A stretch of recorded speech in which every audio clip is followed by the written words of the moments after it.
8. Al-Andalus. In the story of Islam and the Muslim people, attention is usually focused on the core region of the Muslim world, stretching from the Nile to the Oxus rivers, including Egypt, Syria, the Arabian Peninsula, Iraq, and Persia. However, it is also important to contextualize Islamic history in the region where Muslim civilization directly bordered the rest of the world. In the Iberian Peninsula, home today to Spain and Portugal, Islam interacted directly with Christian Europe. A complex and diverse society developed here that was both Muslim and Western European. Establishment of Islam in Spain. After the rapid conquest of North Africa in the mid-7th century by the Umayyads, Muslim conquest slowed for a time. The Atlantic Ocean and Mediterranean Sea seemed a natural border to the new Muslim empire, and the late 600s were dedicated to consolidating the conquered land and incorporating its people into the Muslim world. But the floodgates of conquest opened again in the 710s, when Muslim armies began to pour into the Iberian Peninsula, adding yet another distant land to the Muslim domain. The reasons for the rapid conquest of the peninsula have long been debated. To the people who witnessed the campaign, on both sides, it was simply a manifestation of God's pleasure or displeasure. For the Muslims, the conquest was so fast and easy simply because God had willed that this land would enter into the Muslim empire.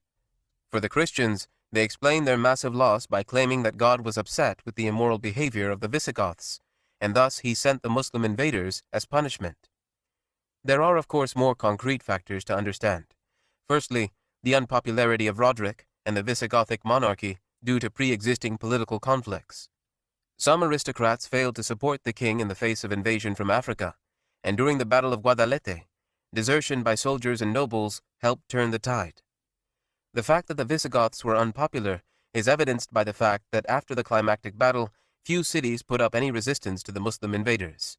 In fact, the main resistance was seen in the northern mountains and was not led by the Visigoths, but by political separatists fighting for independence before the Muslim invasion.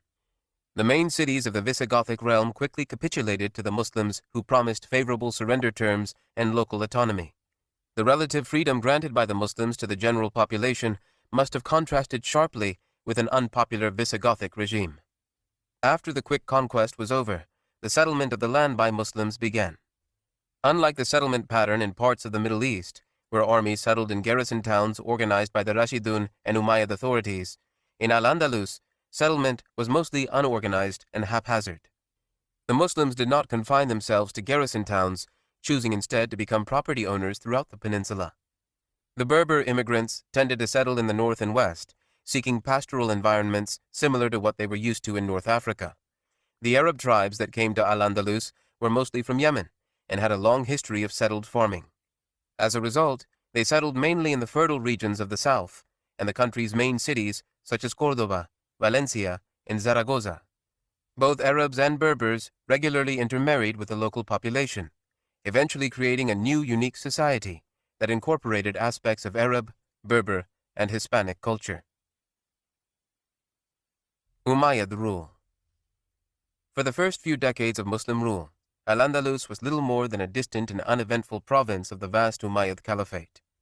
That changed in the 750s when the Abbasids succeeded in overthrowing the Umayyad family. In Syria, most members of the Umayyad family were jailed or executed. One young Umayyad managed to escape the carnage, however.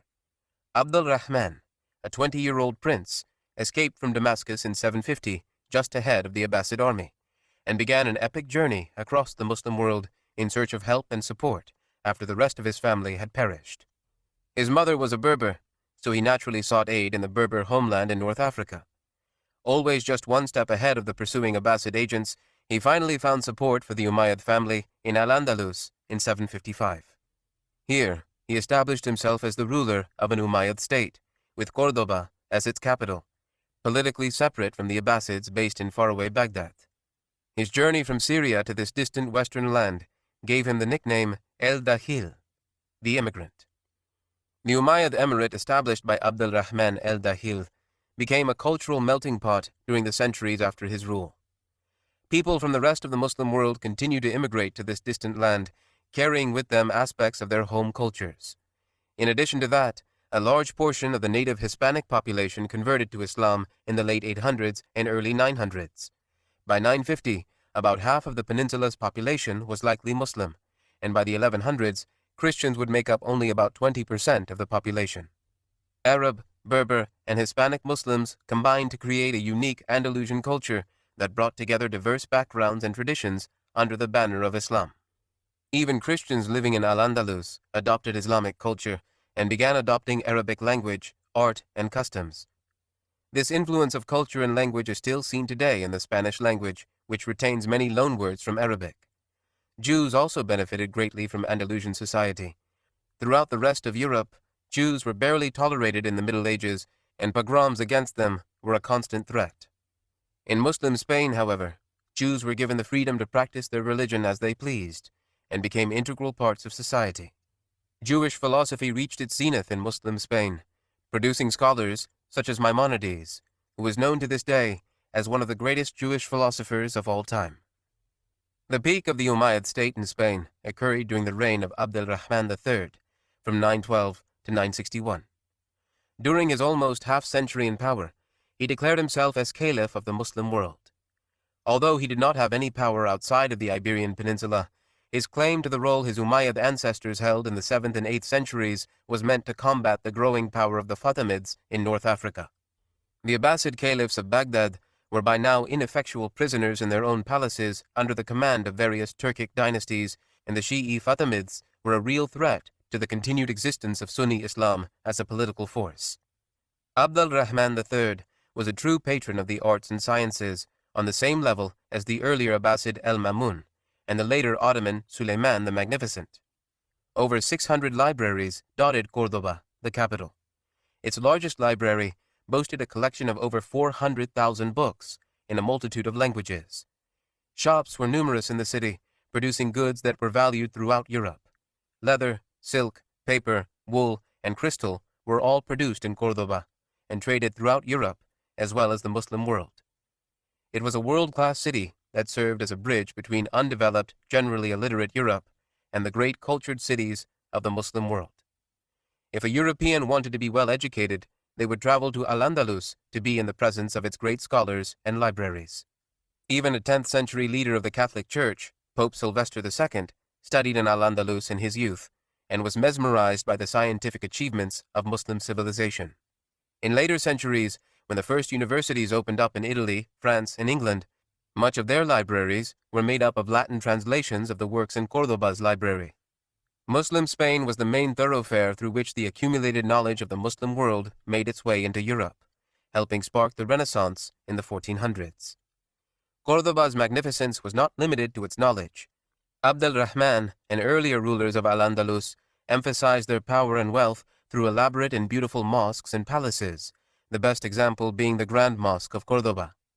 The Great Mosque of Córdoba was built over a 200-year period in the Umayyad capital. It exhibits 856 columns, many of which originally came from older Roman ruins. Originally built by Abd al-Rahman el-Dakhil, it was expanded numerous times in the 800s and 900s, eventually becoming a vast building capable of holding thousands of worshippers. Its trademark forest of columns, topped by 2 levels of arches, made of alternating red and white stone, made it an architectural marvel that was rivaled in Europe only by the Hagia Sophia in Constantinople. Unlike the paintings and statues that abound in Christian churches, calligraphy and geometric design were the main form of artistic impression throughout the building. Verses from the Quran written in the angular Kufic script of Arabic calligraphy wrapped around the walls of the mosque, invoking the Islamic belief that the Quran was the highest form of literary expression, and thus deserved to be in Islam's most beautiful mosques. Architectural achievements also occurred in the secular realm, when Abd al-Rahman III built a giant palace city outside of Córdoba. Medinat el-Zahra, the beautiful city, was the Versailles of its time, captivating visitors from distant states who came on diplomatic missions to Al-Andalus's capital. All this contributed to Córdoba's nickname throughout the rest of Europe, the ornament of the world. Unfortunately for the people of Al-Andalus, however, the beauty and emphasis on knowledge in Al-Andalus had some negative consequences.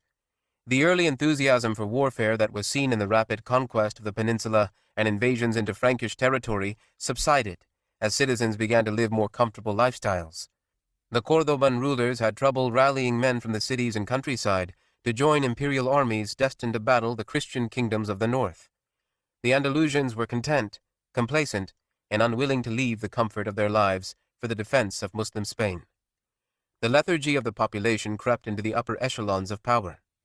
By the early 11th century, the battle for control among members of the Umayyad family and their supporters was common.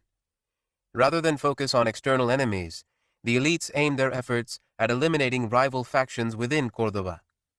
Groups competing for power were all too eager to enlist Christians from the north and Berbers from Africa to support their causes. In 1009, Suleiman II overthrew another member of the Umayyad clan with an army composed almost entirely of Castilians and Berbers by attacking Córdoba and declaring himself caliph. This led to a reprisal attack on Córdoba the next year by another faction, and a reprisal attack for the reprisal attack by Suleiman's supporters the year after that. The tolerant and stable society of 10th century Córdoba was quickly sinking under the mud of power struggles and civil war. Throughout the 1010s and 1020s, Al-Andalus's political unity dissolved into numerous competing states, with each state known as a taifa. The Taifa period in Berber reformers. The Taifa period of Al-Andalus lasted for the majority of the 11th century. The word Taifa, plural, tawaif, itself comes from the Quran, which exhorts Muslims to make peace between two competing tawaif, or factions, that come to blows. And if two factions, tawaif, among the believers should fight, then make settlement between the two. But if one of them oppresses the other, then fight against the one that oppresses until it returns to the ordinance of Allah. Quran, chapter 49, verse 9. Yet peace was a rare luxury during this period. Ethnic rivalries between Arab, Berber, and Iberian Muslims became a focus of conflict as petty kings throughout the peninsula competed to replace the fallen Umayyads. Cities that had once been important pieces of the Umayyad state, such as Córdoba, Seville, Toledo, Granada, and Zaragoza, devolved into small, independent kingdoms constantly at war. Once prosperous Al-Andalus quickly fell into ruin as decades of war ravaged the country. Contemporaries such as Ibn Hazm, a jurist, historian, and philosopher, mourned the destruction of country estates and quiet villages by competing armies. If Muslim Taifa kings fought to gain power over Al-Andalus, the result was regrettably ironic for Islam in Iberia. The only victors of the Taifa period were the Christian states of the north. Since the original conquest of Iberia in the early 700s, the northernmost reaches of the peninsula eluded Muslim control. Small Christian states were established there in the aftermath of the conquest, protected by the mountainous terrain. They were easily kept at bay when Al-Andalus was one united political entity, but when it fractured into competing states, the Christian kings took advantage. Numerous Taifa kings enlisted the help of Christian armies in their conflicts against fellow Muslims. Such actions would have scandalized the early Muslim community and pious contemporaries, but for the Taifa kings, power and control were most important, regardless of ideology. By interfering in inter-Muslim warfare, Christian states such as Castile, Leon, and Navarre managed to expand their own wealth and territory at the expense of the Muslims. In one example, the Taifa of Toledo paid an enormous sum to the Kingdom of Navarre to invade Zaragoza, which in turn paid Castile to raid the Toledo countryside, depopulating it and seizing much of its wealth. Muslims paid Christians to attack and weaken other Muslims in this dark chapter of Al-Andalus's history. The result was the loss of huge tracts of land throughout the peninsula, and the military and economic growth of Spain's Christian states. The fall of Toledo in 1085 to Castile was an important symbolic and strategic loss. Located right in the center of Iberia, its fall meant that Christian power could now directly threaten any of the Taifa states, even in the far south.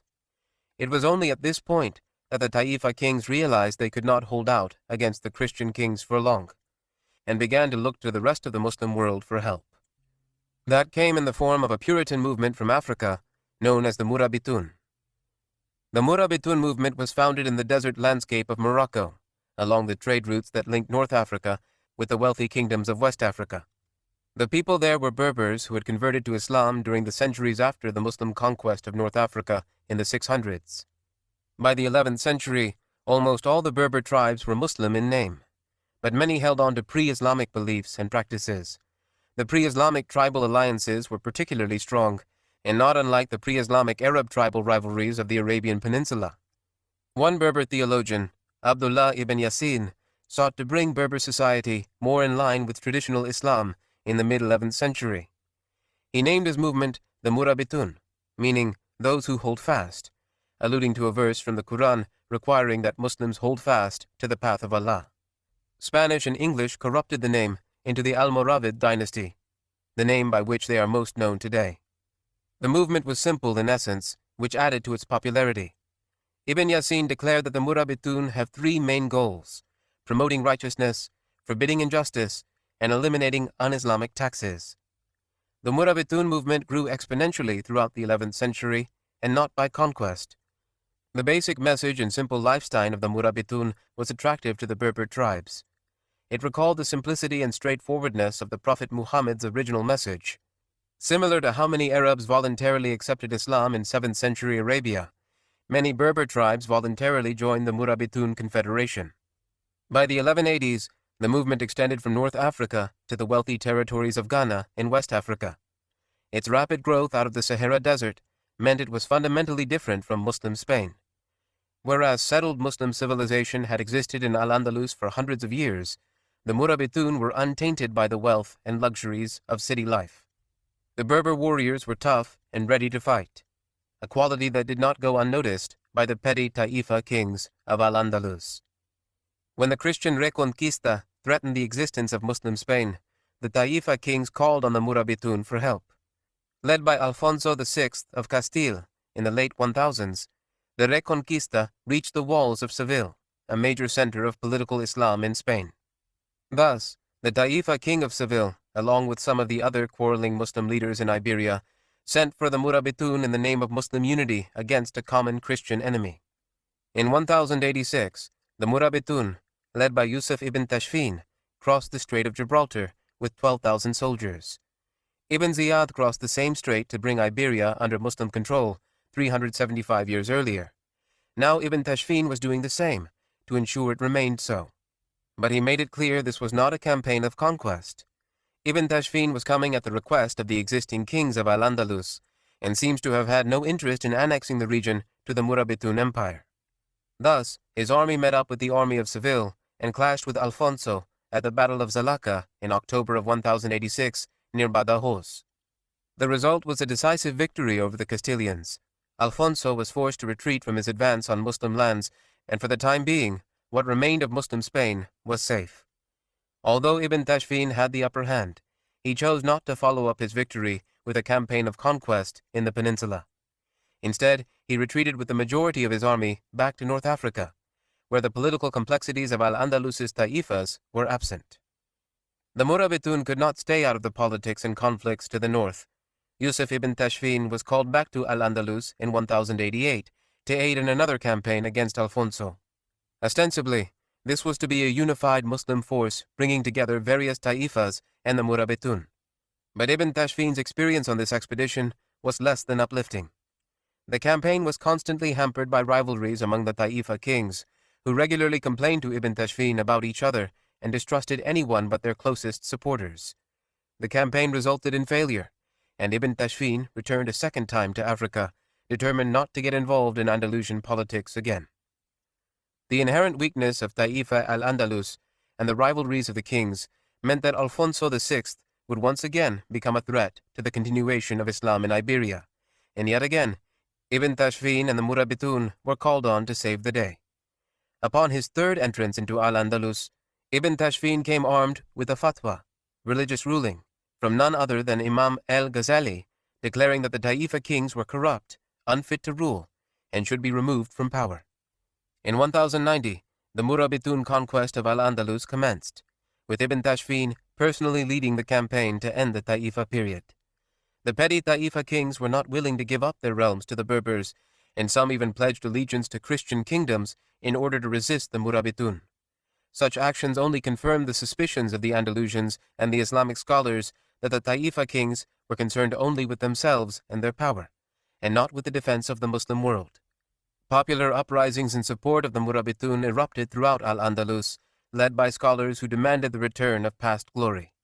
Yusuf ibn Tashfin's takeover of the Muslim territories of Al-Andalus thus ended up being relatively bloodless. As Taifa kings were overthrown, they were exiled one by one to North Africa, where their petty disputes could no longer cause division in Al-Andalus. Within 10 years, all the Taifa states had capitulated to the Murabitun, with the exception of Zaragoza, but even its king was wise enough to acknowledge the superiority of the Berbers and signed an alliance with them. Yusuf ibn Tashfin, with an empire that stretched 3,000 kilometers from Al-Andalus to Ghana, was one of the most powerful people in the world at the end of the 11th century. The Andalusian acceptance of Murabitun control over Al-Andalus may initially seem surprising. Nomadic Berber warriors with a strict interpretation of Islam, conquering and annexing an almost 400-year-old established and settled civilization, would normally be resisted.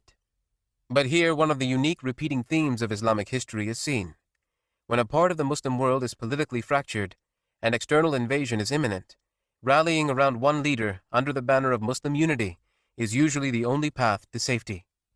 The example of this far western outpost of Islam was repeated in the unity of Egypt and Syria under Salah ad-Din during the Crusades, and the absorption of the Turkish beyliks in the 1300s by the Ottomans. For the Andalusians, Berber Muslim rulers with their foreign culture, language, and ideas were more tolerable than the encroachment of the Spanish Christians, who seemed determined to stamp out Islam itself in the Iberian Peninsula. Despite being a foreign minority ruling over Al-Andalus, the Murabitun were well accepted early in their reign. Their reliance on local scholars of Islam as government officials and lower tax rates led to widespread support from the general population.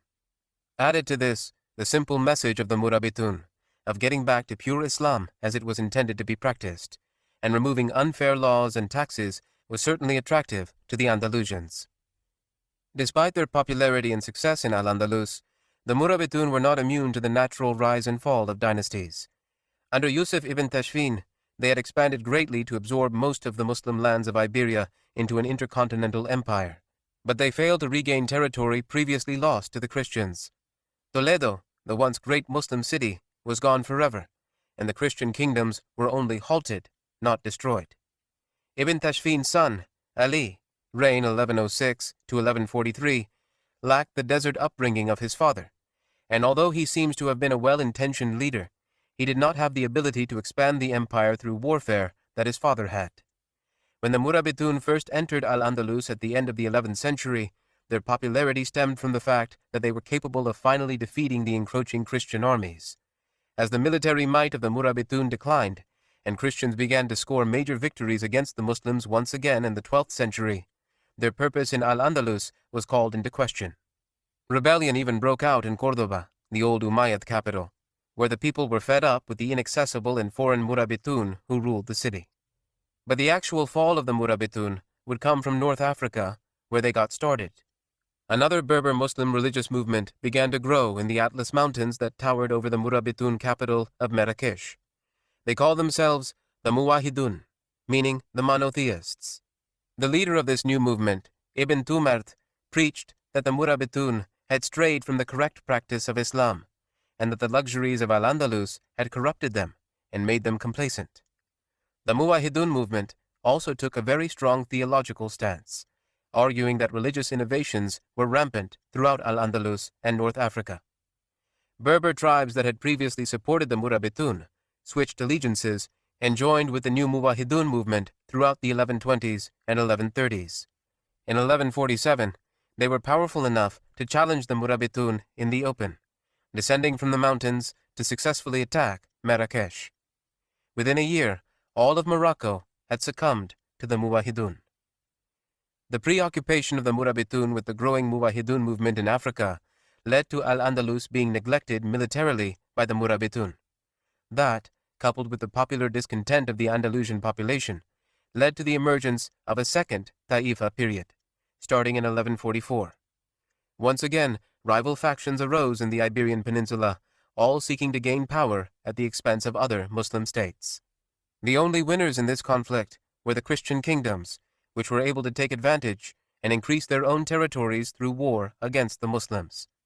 The general population supported the overthrow of Murabitun rule in Al-Andalus, but do not seem to have been able to provide a viable alternative. They were still not willing to pick up arms and join jihad armies in any case, so like in the first Taifa period, the Taifa kings had to rely on military assistance from Christian kingdoms, which came at a cost. Following in the footsteps of Yusuf ibn Tashfin and Tariq ibn Ziyad, the Muwahidun, now led by Ibn Tumer's successor, Abd al-Mumin, entered Al-Andalus in 1145, seeking to annex the territory just as the Christian Spanish and Portuguese began to advance on the Muslim Taifas. Within a year, Malaga and Seville were annexed. By 1150, Córdoba and Jaén were taken from their Taifa kings. By the time Abd al-Mumin died in 1163, all that remained of Muslim Spain was part of the Muwahidun Empire. Unfortunately for Spain's Muslims, however, all that remained was the southern part of the peninsula. The central plains of the Iberian Peninsula and the eastern coast were firmly under the control of the Christian kingdoms, led by Castile, Portugal, and Aragon. The great achievements and empires built by Spanish Muslims during the Umayyad era were memories that could no longer be replicated. It was clear by now to the Andalusians that the momentum on the peninsula was in favor of the Christians, and their main priority would no longer be to build large cities and advance knowledge, but to merely survive in the face of the Christian onslaught.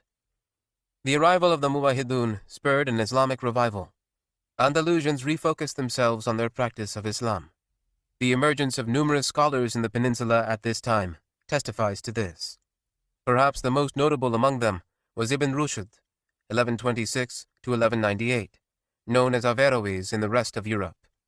Reminiscent of earlier Muslim scholars of the Golden Age, he was a polymath who wrote on subjects ranging from philosophy to physics to psychology. His most lasting contribution was his work in fiqh.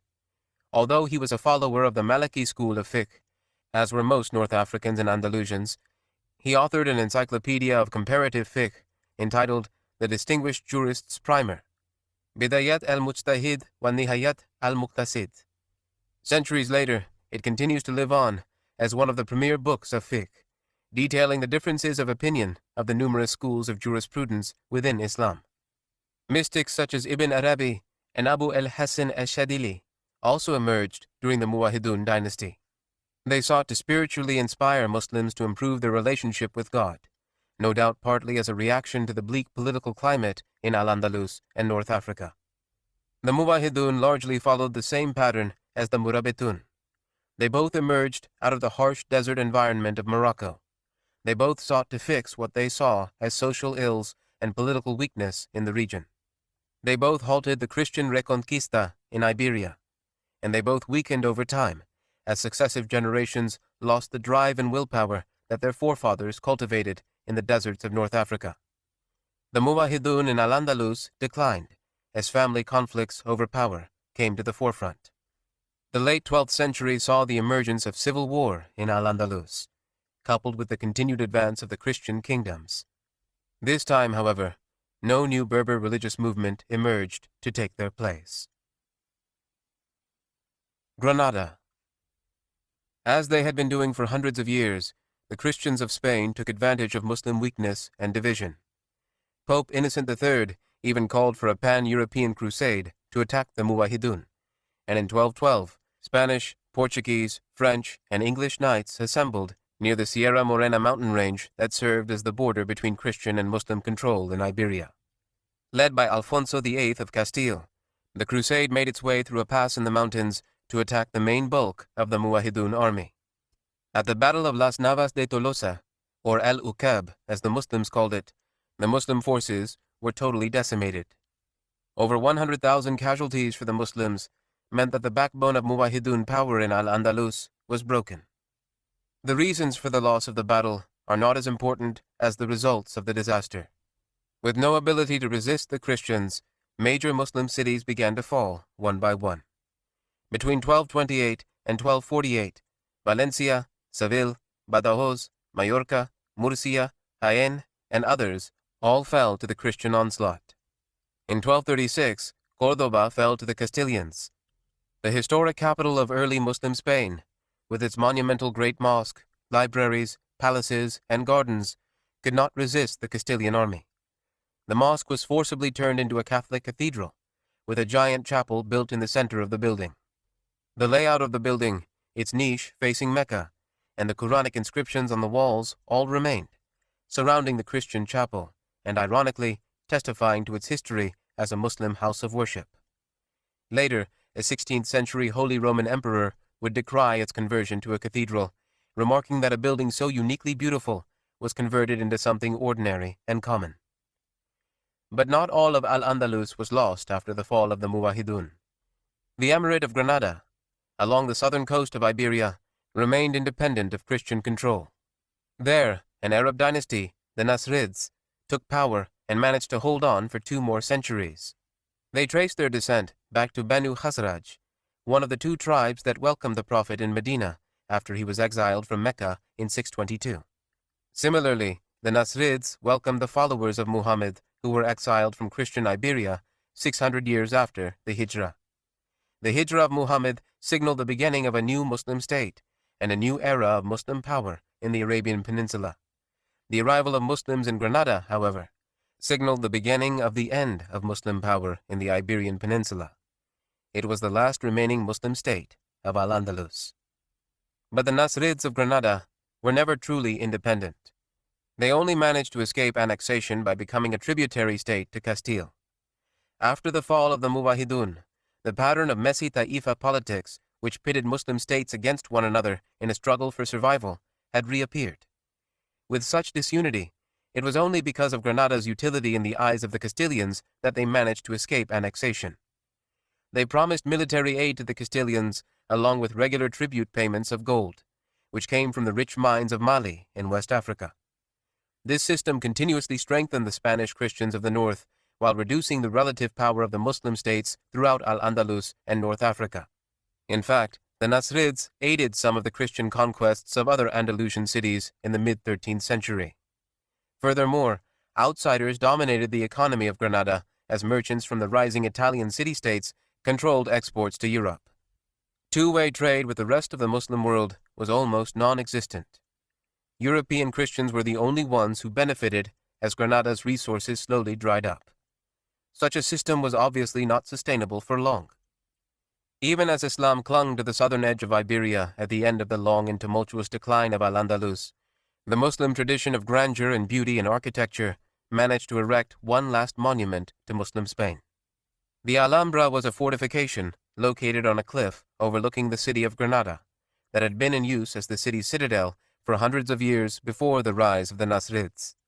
The emirs of Granada took to expanding and beautifying the fortress as a palace, and, with the influx of Muslims from the rest of Al-Andalus, the palace perfectly exemplifies the entire artistic history of Muslim Spain. The famous horseshoe arches of the Umayyads and the geometric patterns of the Murabitun and Muwahidun, along with new Granadan innovations and Spanish Christian architecture, combined to create a unique capstone. The gardens, fountains, and porticos created an environment reminiscent of the great Muslim palaces in fallen Andalusian cities like Córdoba and Seville. But the Alhambra was more than just a replica of earlier monuments. It also created a new style entirely, that was in turn imitated in both Europe and the Muslim world. The Alcazar of Seville, built as a royal palace by the Castilians soon after the Alhambra, directly copied the style of the Nasrid Palace, including its gardens, courtyards, and arches. Schools and mosques throughout North Africa also drew inspiration from the Alhambra, leading to an architectural legacy that spans centuries. Perhaps the most striking feature of the Alhambra is the motto of the Emirate of Granada, which is plastered all over its walls. Wala ghalib illallah, meaning, and there is no victor except God. It was a fitting slogan for a state that represented the only vestige of the once great Muslim civilization of Al-Andalus. Even as enemy forces surrounded the vulnerable Granada, the slogan reminded the faithful of their belief in an omnipotent God that cannot be defeated, regardless of the political decline in the peninsula. Perhaps most ironically was the fact that the slogan about God's ultimate victory remained on the walls of the palace, even as the victorious Christian kings occupied it after the fall of the city in 1492. Even as Granada ushered in the final cultural golden age of Al-Andalus, Its surrounding political environment weakened it over time, leading to its ultimate demise. The perennial threat to the Nasrids from the Castilians in the north remained a problem. The yearly tribute only strengthened the Christian nation, while continuing to weaken Granada. Meanwhile, the Berber Marinid dynasty that ruled over North Africa also emerged as a threat, effectively surrounding Granada with hostile states. Despite the unfavorable surroundings, Granada could have held steady in the face of the Christian advance. It had a very strong defensive position, being shielded by mountain ranges and numerous fortresses that dotted its territory. It was because of this that the Emirate of Granada managed to escape the conquest that befell the rest of Al-Andalus. Yet it was not external invasion that brought about the final end of Muslim Spain, it was internal disagreements. The 1480s was a decade of court intrigue and family conflict, as the Emir of Granada, Abul Hassan, was overthrown and exiled by his son, Abu Abdallah Muhammad XII, in 1482. Muhammad XII, who was known as Boabdil by the Spaniards, was declared a rebel against God by the scholar class of Granada, and indeed his actions led to the continued decline of political Islam in the Iberian Peninsula. As he rallied armies to fight against his father, the Castilians did not let up their encroachment on Granada. Muslim disunity, coupled with advanced artillery in the hands of the Christians, led to the quick capture of strategically important fortresses throughout Granadan territory.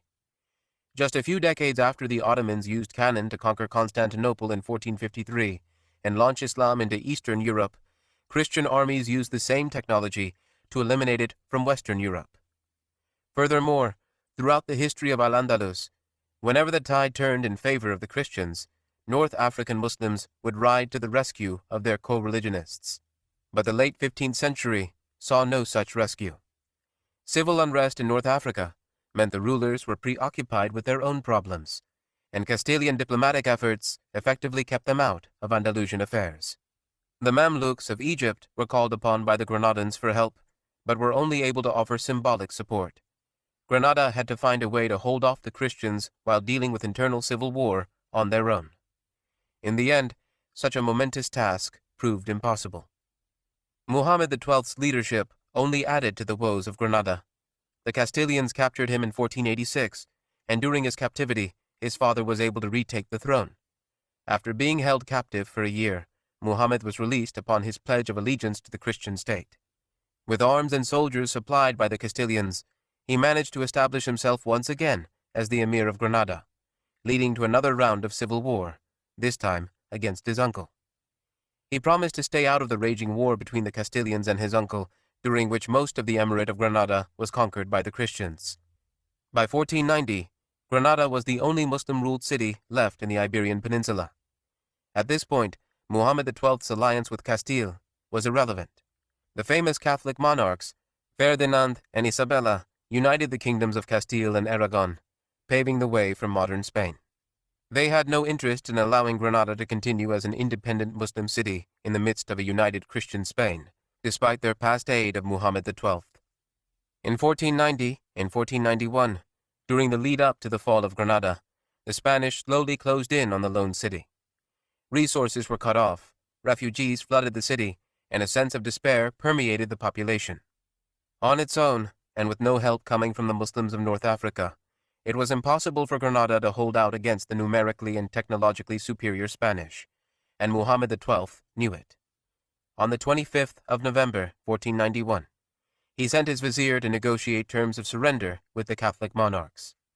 On the 1st of January, 1492, the city of Granada was officially handed over to the Spanish.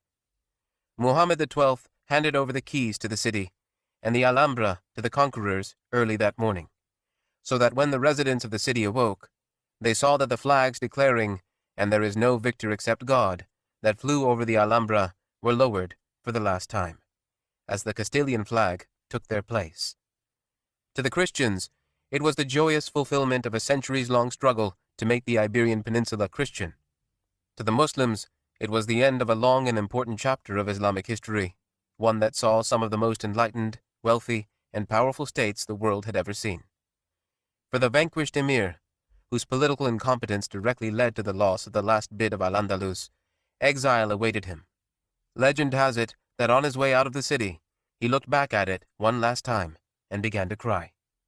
His mother reproached him, uttering the famous line, "Do not cry like a woman, for what you could not defend as a man."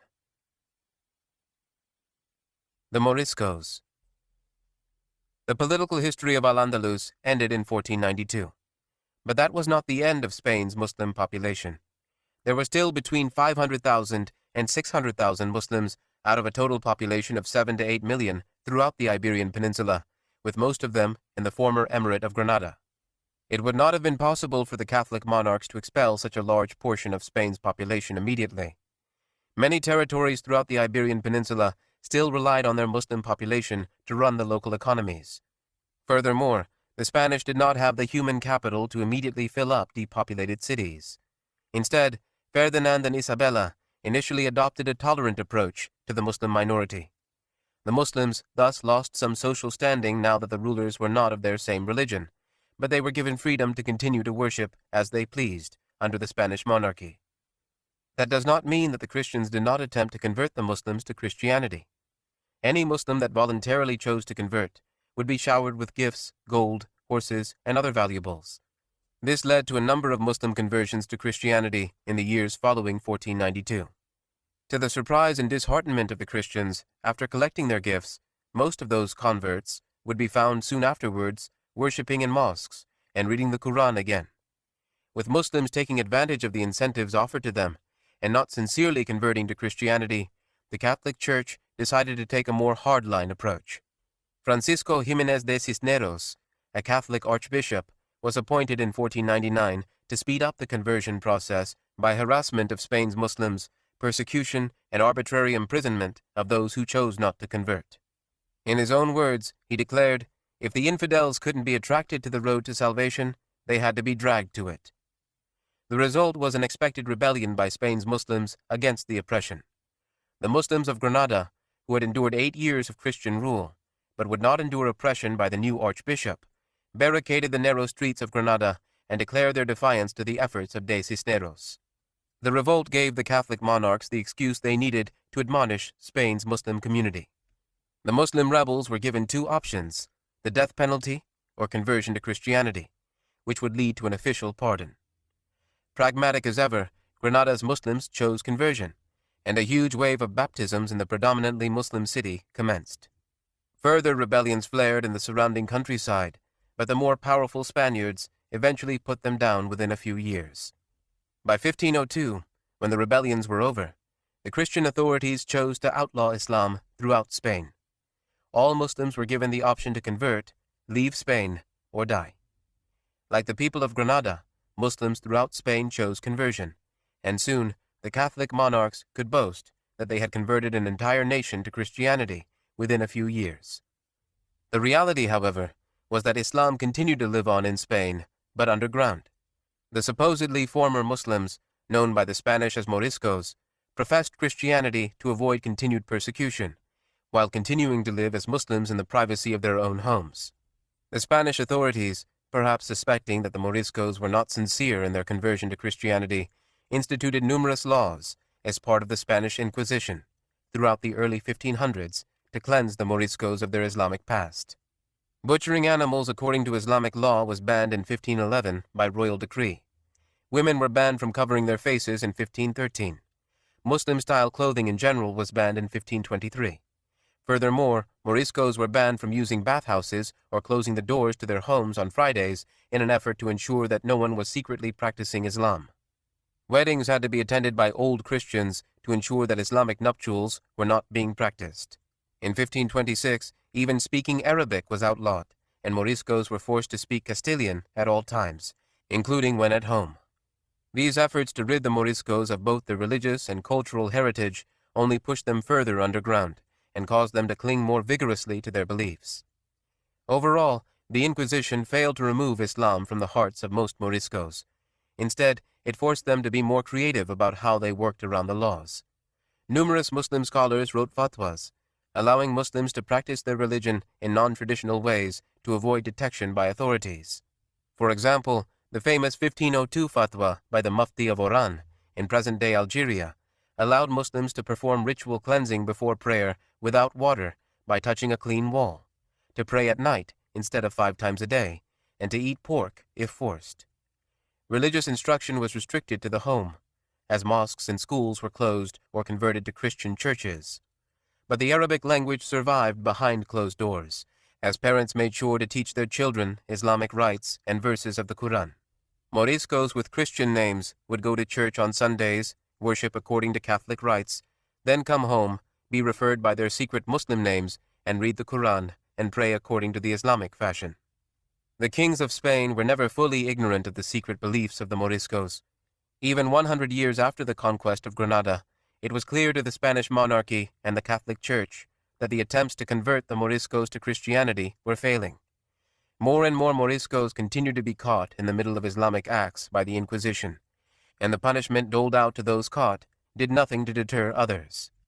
King Philip III, heavily influenced by hardline Catholic priests, decided in April 1609 to expel all the Moriscos left in Spain. Despite protests from aristocrats throughout Spain, who saw the expulsion of the Moriscos as detrimental to the economy, the royal decree took effect later that year. Entire Morisco villages were depopulated, with their citizens being forced to the coast, where ships from all over Europe waited to take them to North Africa. The Moriscos were allowed to take whatever they could carry with them, but the Spanish confiscated their property. Children under the age of 4 were exempt from the expulsion and were taken from their families to be raised as Christians. In the south of Spain, rebellions once again arose. The expulsion meant that Moriscos who had been masquerading as Christians had nothing to lose by coming out as Muslims and leading one final defense of Islam in the peninsula. For the first time in over 100 years, the Muslim call to prayer rang out in the valleys and hills of Spain. Public communal prayers, unseen since the years after the fall of Granada, was once again convened. The glory days of Islam in Spain were long gone, but the rebels, despite being quickly defeated by the Spanish, managed to revive the memory of Al-Andalus and its 800-year history one last time. By 1614, the Moriscos were all gone, and the rebellions all put down. Islam was gone from Spain. There were reports that some Moriscos had managed to somehow stay in the country, and continued practicing Islam in secret for centuries. But this truncated Muslim community was nothing more than a shadow of Al-Andalus. Despite its contributions to the history of the Iberian Peninsula and the rest of Europe, Islam was absent from Spain. But as Islam fell in this western outpost, it was just starting to be revived in the east, where the Ottomans would reintroduce Islam to Europe and preside over a new golden age. In 1492, the Spanish government expelled all Jews from their lands. Ottoman Sultan Bayezid II ordered his military and governors to welcome any Jewish refugees from Spain. A sizable Jewish community descended from these Spanish Jews remained in Istanbul until the 20th century. Far too often, the Muslim world is thought of as the Middle East and nothing beyond it. Islam, of course, began in the Arabian Peninsula and saw its greatest empires rise in the region between the Nile and Oxus rivers. But by only focusing on this region, some of the richest history of the Muslim world is neglected. It is in the furthest reaches of Islam, in sub-Saharan Africa, China, and in Southeast Asia, that the relationship between Islam and the rest of the world can be seen in all its complexity. West Africa. When Islam arrived in North Africa in the decades after the death of the Prophet, it generally clung to the coast. Much like the Romans and Byzantines before them, the Muslims chose to settle in cities along the Mediterranean coastline for practical reasons, including the connection to Mediterranean shipping and the fact that further inland the Sahara Desert prevented any major settled civilizations from thriving. The civilization that flourished in North African cities such as Kairouan, Tripoli, and Tangier was a mix of Arab and Berber influences brought together under the banner of Islam and closely connected to Muslim civilizations in the Middle East and Al-Andalus. From this urban hub along the Mediterranean coast, Islam slowly began to diffuse southward across the Sahara Desert. In West Africa, the landscape is dominated by the savanna and the Niger River. Sustainable settled communities are difficult in the rolling grasslands that evolve in the Sahara Desert north of the river, as well as in the dense forests to the south. As a result, most West African kingdoms, before and after the arrival of Islam, tended to cluster around the Niger River, particularly the inland delta that provided rich farmland. a nomadic group of Muslim Berbers, the Tuareg, dominated the trade routes that led from North African cities across the desert wasteland and into the West African savanna. The kingdoms that developed in this region relied heavily on the trans-Sahara trade, which provided a market for their goods, chiefly gold and salt. That same trade brought more than just wealth to West Africa. It also brought Islam. Muslim merchants who made the trek across the desert began to settle in West Africa, and by the 11th century, immigrant Muslim communities could be found in many cities and towns across the savannah. Since the bulk of the Muslims in West Africa were businessmen and not missionaries, Islam spread slowly among the local populations. West Africans would commonly convert to Islam and yet hold on to pre-Islamic beliefs in spirits and sorcerers for generations. Unlike in North Africa, where Islam came in as a strong political force all at once, Islam in West Africa slowly diffused into the local culture, accepting new Muslims without requiring them to adhere to all Islamic beliefs immediately. The only exception to this was the Murabitun movement, which managed to conquer land in West Africa for a brief decade in the 11th century, but doesn't seem to have had a lasting impact. The first native Muslim kingdom of West Africa was Mali. It was founded in the 1200s by the mythical character Sundiata Keita, a partially Islamized ruler of the Mandinka people. Nicknamed the Lion King, he was said to have been exiled by an evil ruler, rallied support among the Mandinka people while in exile, came back to take his rightful throne, and took the title of Mansa, Mandinka for King of Kings. The details of the story have probably been blurred through generations of oral storytellers, but what is known for sure is that the empire that Sundiata found in West Africa and the inner Niger Delta region soon grew to be one of the wealthiest and most powerful states of the age. The wealth of Mali is best seen in the reign of Mansa Musa, who ruled from 1312 to 1337. After taking power when his brother, the former Mansa, sailed west across the Atlantic in search of new lands, Mansa Musa took hold of what was probably one of the wealthiest and most powerful Muslim empires of the day. While the Middle East was dealing with the consequences of the Mongol invasion and Al-Andalus was reduced to the Emirate of Granada, Mali rose in the savannah south of the Sahara Desert to become the premier Muslim political entity. Yet it was far away from the eyes of the rest of the Muslim world, which was relatively unaware of this distant Muslim state. Most of what we know about Mali from this time comes from accounts of Mansa Musa's epic 1324 Hajj to Mecca, which served to showcase Mali's wealth and power to the rest of the Muslim world.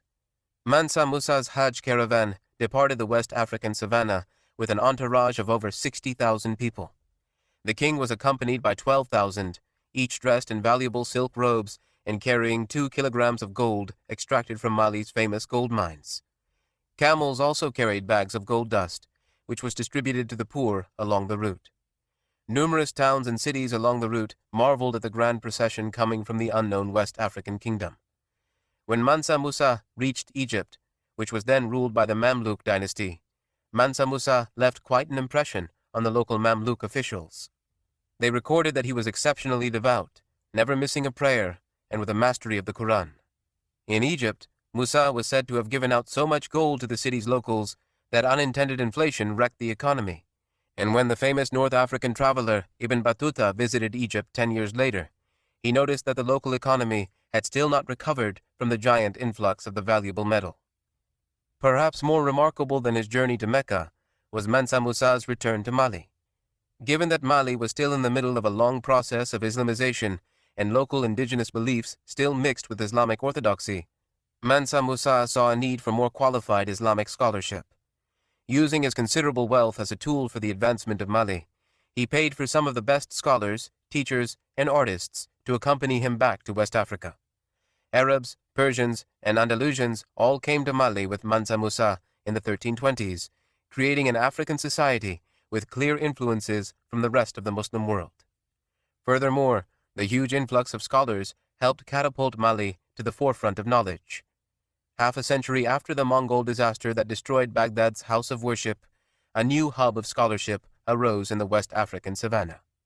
In the early 1400s, a scholar of fiqh from the Hijaz, Abdelrahman al-Tamimi, traveled to Timbuktu only to realize that the level of scholarship was so high there that he would have to go to Fez first to take prerequisite courses before he could study with Mali's scholars. The center of Mali's knowledge was Timbuktu. About 20 kilometers north of the Niger River, Timbuktu lies on the edge of the Sahara Desert and was a major stop along the Trans-Sahara trade. It came under Mali's control during the reign of Mansa Musa and immediately benefited from its importation of scholars. Libraries, mosques, and universities sprang up all over Timbuktu, giving the city a distinctly Islamic character. One of the people Musa brought back with him to Mali, the Andalusian architect Abu Ishaq, was commissioned by the sovereign to build palaces, mosques, and schools throughout Timbuktu in the hope that it could rival other, older urban Islamic centers. Musa also sent scholars from Mali north to the more established educational institutes in Morocco to be educated in advanced concepts in Islam so that they could come back and serve the Malian community in Timbuktu.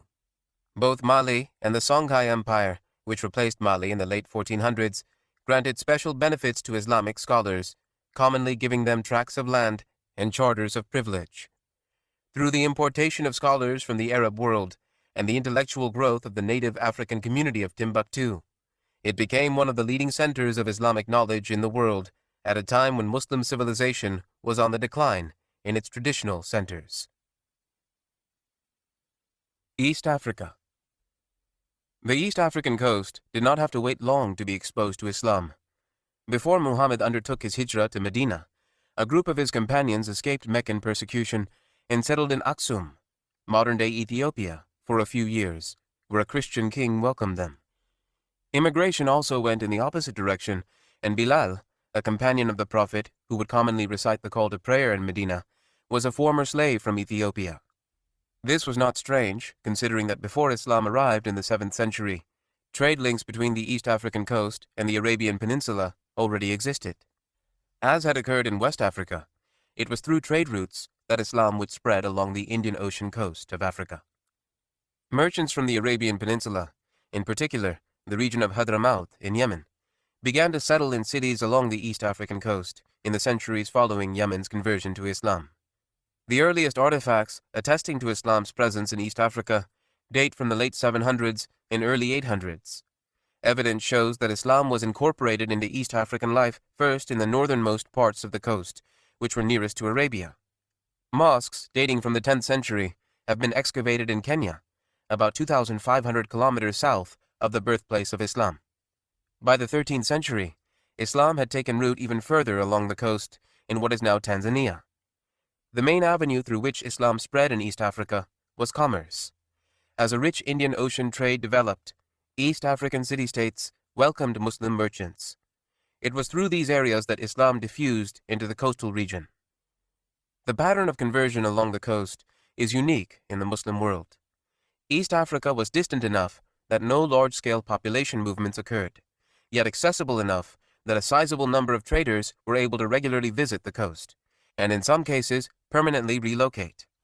Wealthy merchants who settled in the cities along the coast intermarried with local African women, assimilating into the local culture, but with the addition of Islam. These were not settler communities of Arabs and Persians who dominated the local Africans. This was a genuine intermixing of cultures that led to the development of a new hybrid culture, with Islam at its heart.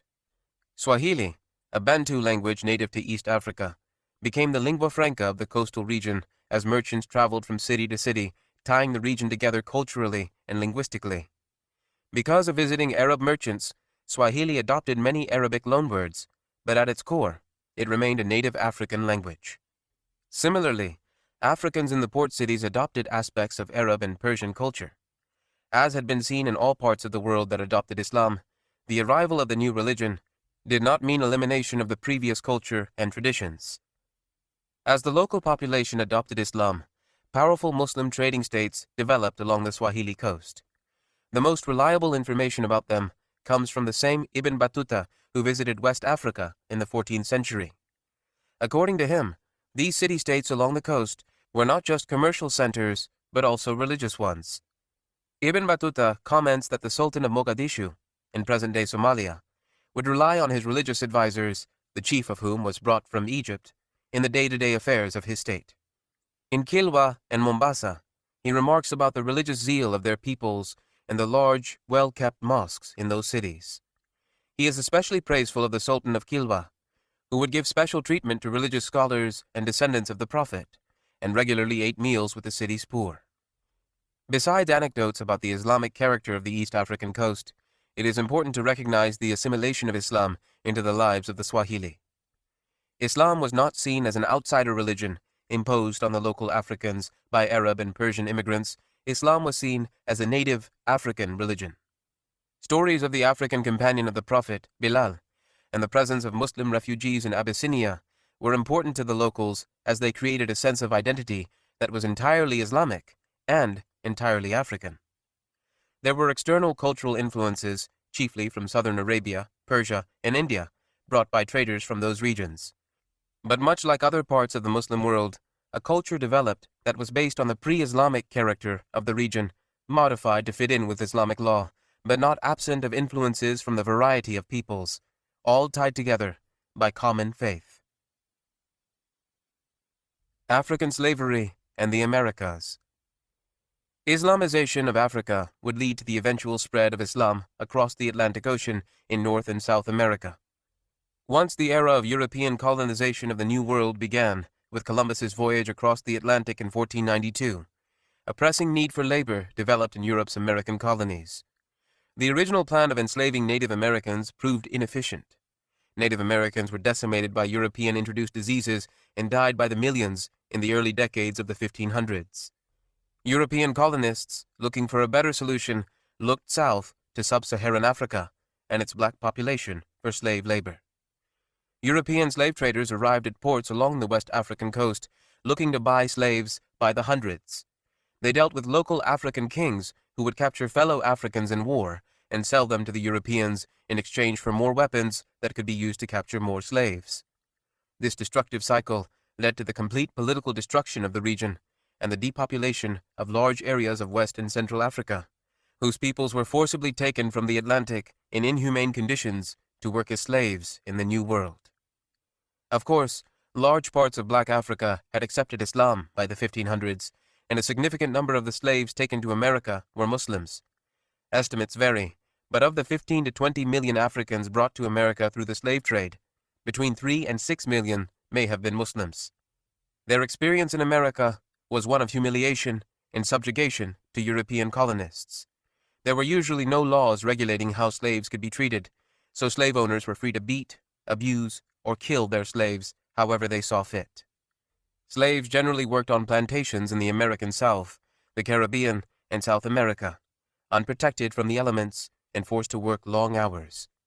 Whippings and other forms of torture were common punishment for slaves who did not work up to the expectations of the owners or defied orders. Furthering the humiliation of the slave population, it was not uncommon for a slave to be given just one set of coarse, tattered clothing, or even be forced to work entirely naked. While all slaves suffered at the hands of slave owners who refused to see them as equals, Muslim slaves experienced unique difficulties. Breaking from work 5 times a day for prayer was rarely possible, and traveling to Mecca to perform the Hajj was totally out of the question. Furthermore, avenues to learn more about Islam were few. In the early 19th century, a Muslim slave in America, Bilal Muhammad, wrote a 13-page manuscript about Islamic law based on West Africa's educational curriculum to teach fellow slaves on his plantation. Some slaves who already had the Quran memorized before their captivity were able to revise their memorization and teach some parts of the Quran to others, but no educational institutions existed which could help preserve the Islamic tradition. Thus, as the generations went on during the 16th through 19th centuries, the knowledge of Islam among Muslim slaves and their descendants slowly decreased. Attempts to secure imported Qurans from Europe, bought with money made doing extra work, helped slow the decline of Islamic knowledge, but it was no substitute for the great centers of Islamic learning of West Africa. In the 1800s, in Rio de Janeiro, there was such a high demand from Muslim slaves in Brazil for Arabic Qurans that one bookseller imported over 100 Qurans per year to sell to the local slaves. The slaves would spend years doing extra work to pay for them. African Muslim slaves also had benefits that other slaves did not. Unique among the slave population in the Americas, Muslim slaves tended to be very well educated, in some cases more so than their owners. The tradition of emphasis on education among Muslims in general, and in West Africa specifically, led to a class of Muslim slaves in the Americas who were literate, unlike most non-Muslim slaves and even Europeans. While in some cases their higher level of education gave Muslim slaves the opportunity to do less demanding work, such as accounting and management for plantations, it also gave them the ability to organize and lead revolts.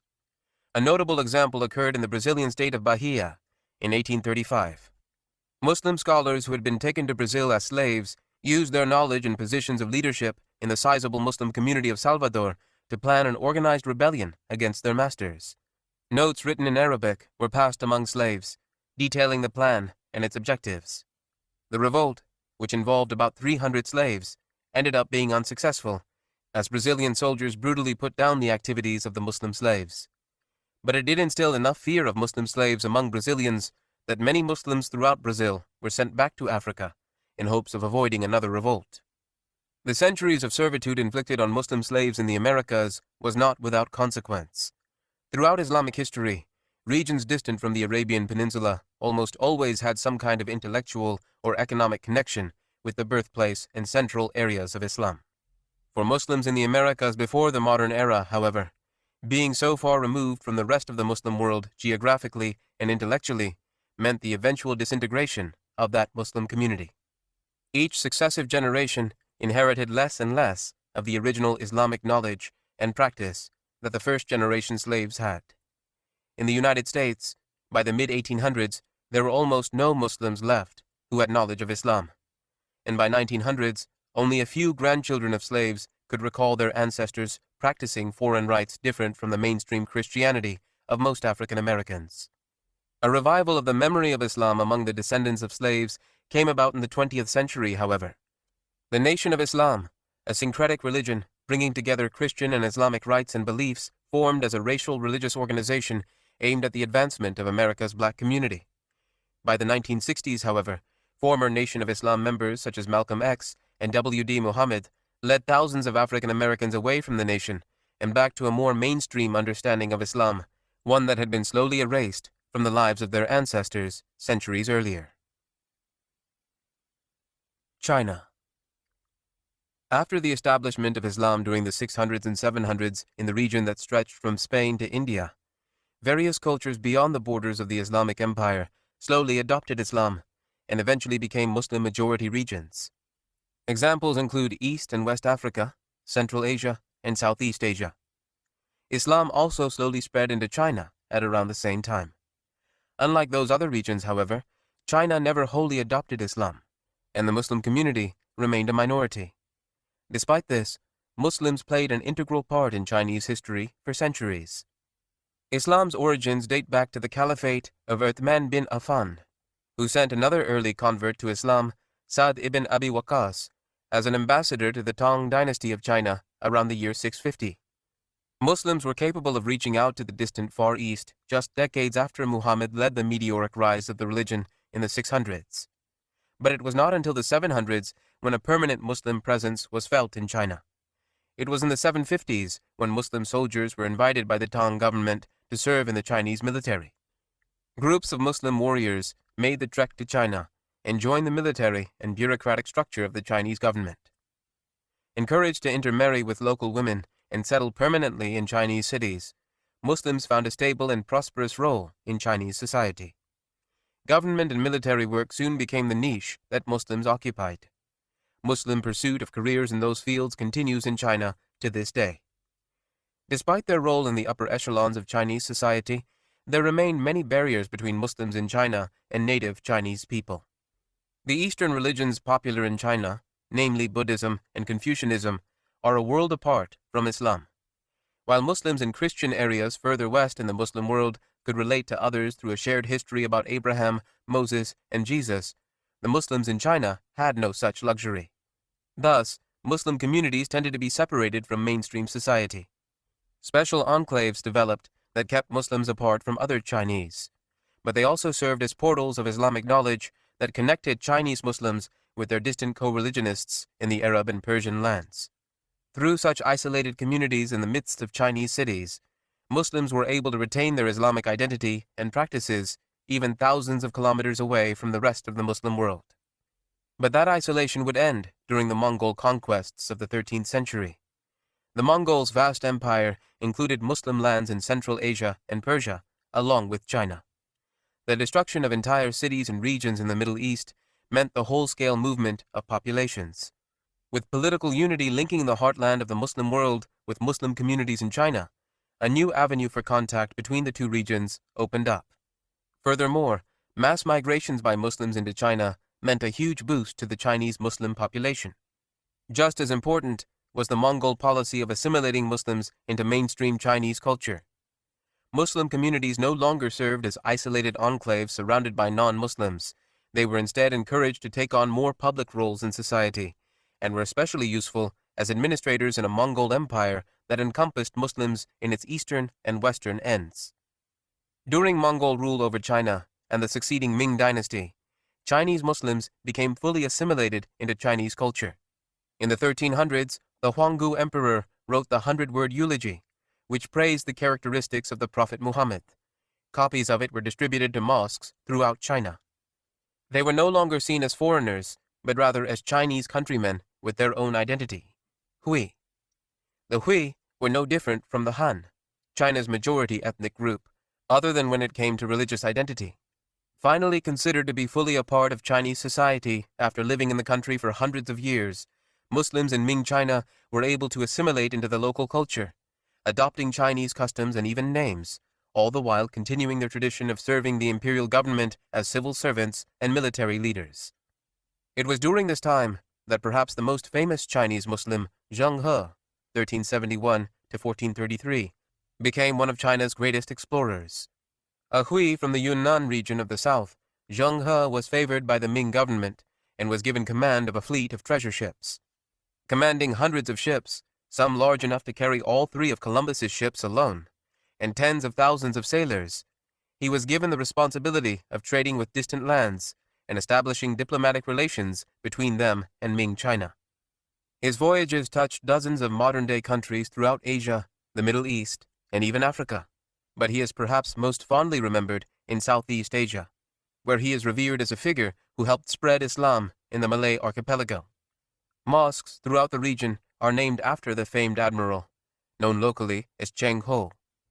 But Zheng He managed to cross over from being just a notable Muslim figure to one who is celebrated among non-Muslim Chinese as their nation's greatest explorer. Zheng He is emblematic of the nature of Islam in China, fully Chinese, yet fully Muslim, with no contradiction between the two identities. India. After Muhammad bin Qasim's expedition into the Indus River Valley in the early 700s, Islam did not penetrate much further politically into the Indian subcontinent. A foothold was established in Sindh, but due to its distance from the Muslim capital at Damascus and then Baghdad, further military expeditions were impractical and probably financially untenable. The arrival of the Turks in the Muslim world pushed Muslim power further into India. Of particular note is Mahmud of Ghazni, reign 997 to 1030, a Turkic sultan who was the first to lead military expeditions deep into India. By establishing himself as the leader of an autonomous state based in Ghazni in the Afghan highlands, he was close enough to India to focus much of his attention on the subcontinent.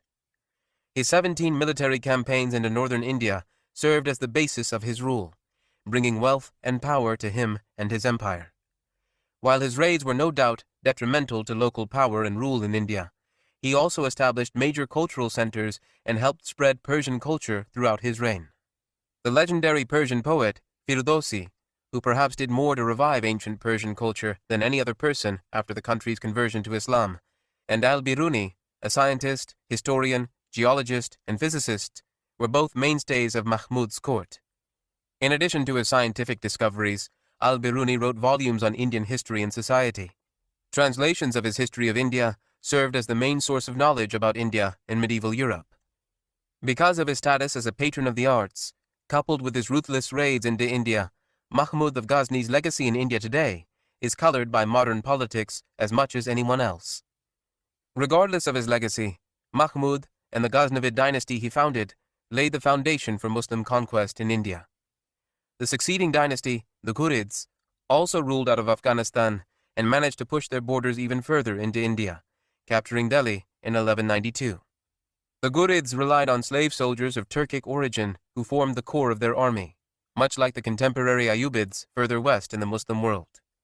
Like their counterparts in Egypt, who established the Mamluk Sultanate, the slave soldiers in India eventually overthrew their masters and inaugurated their own dynasty, the Delhi Sultanate.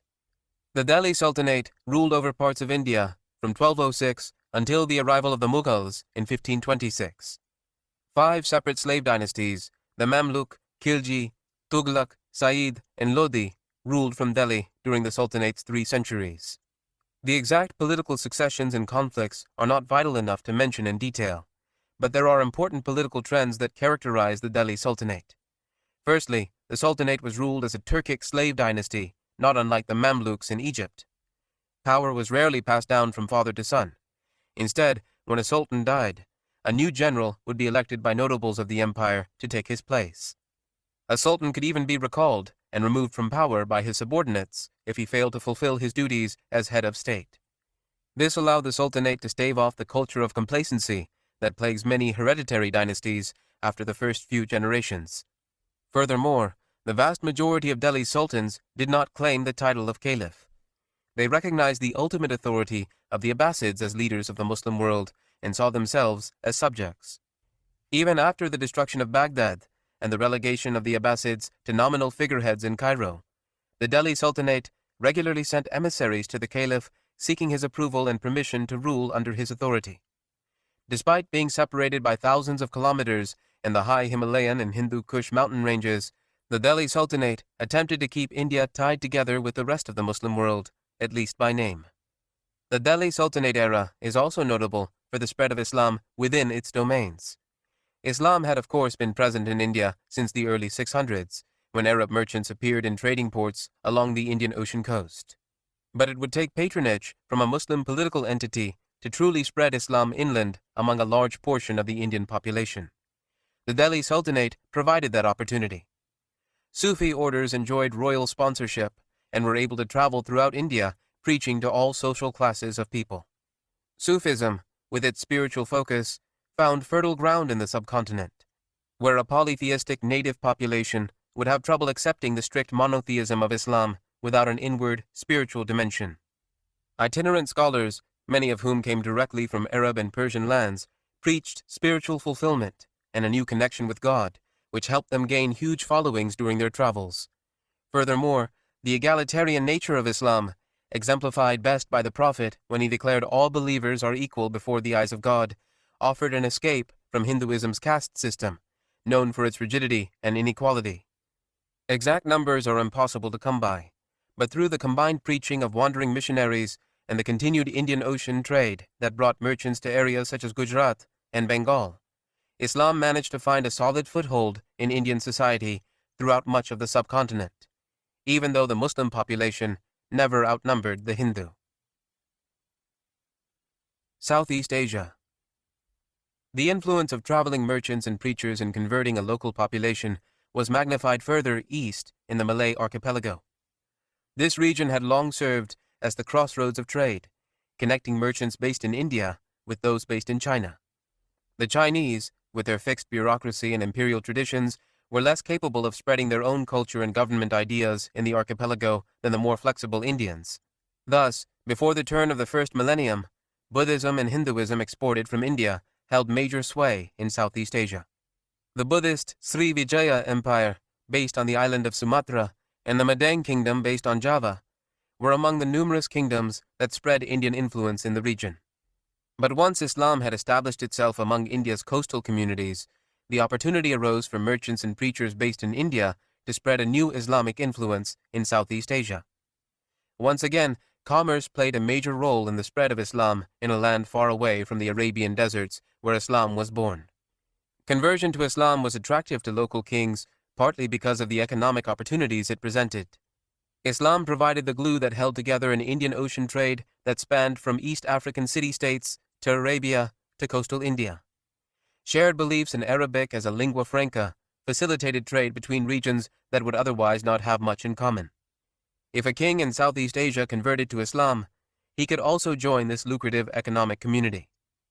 Once local rulers in the archipelago began to convert to Islam around the 1100s, powerful Muslim empires arose in the region, built on the economic opportunities that Islam brought.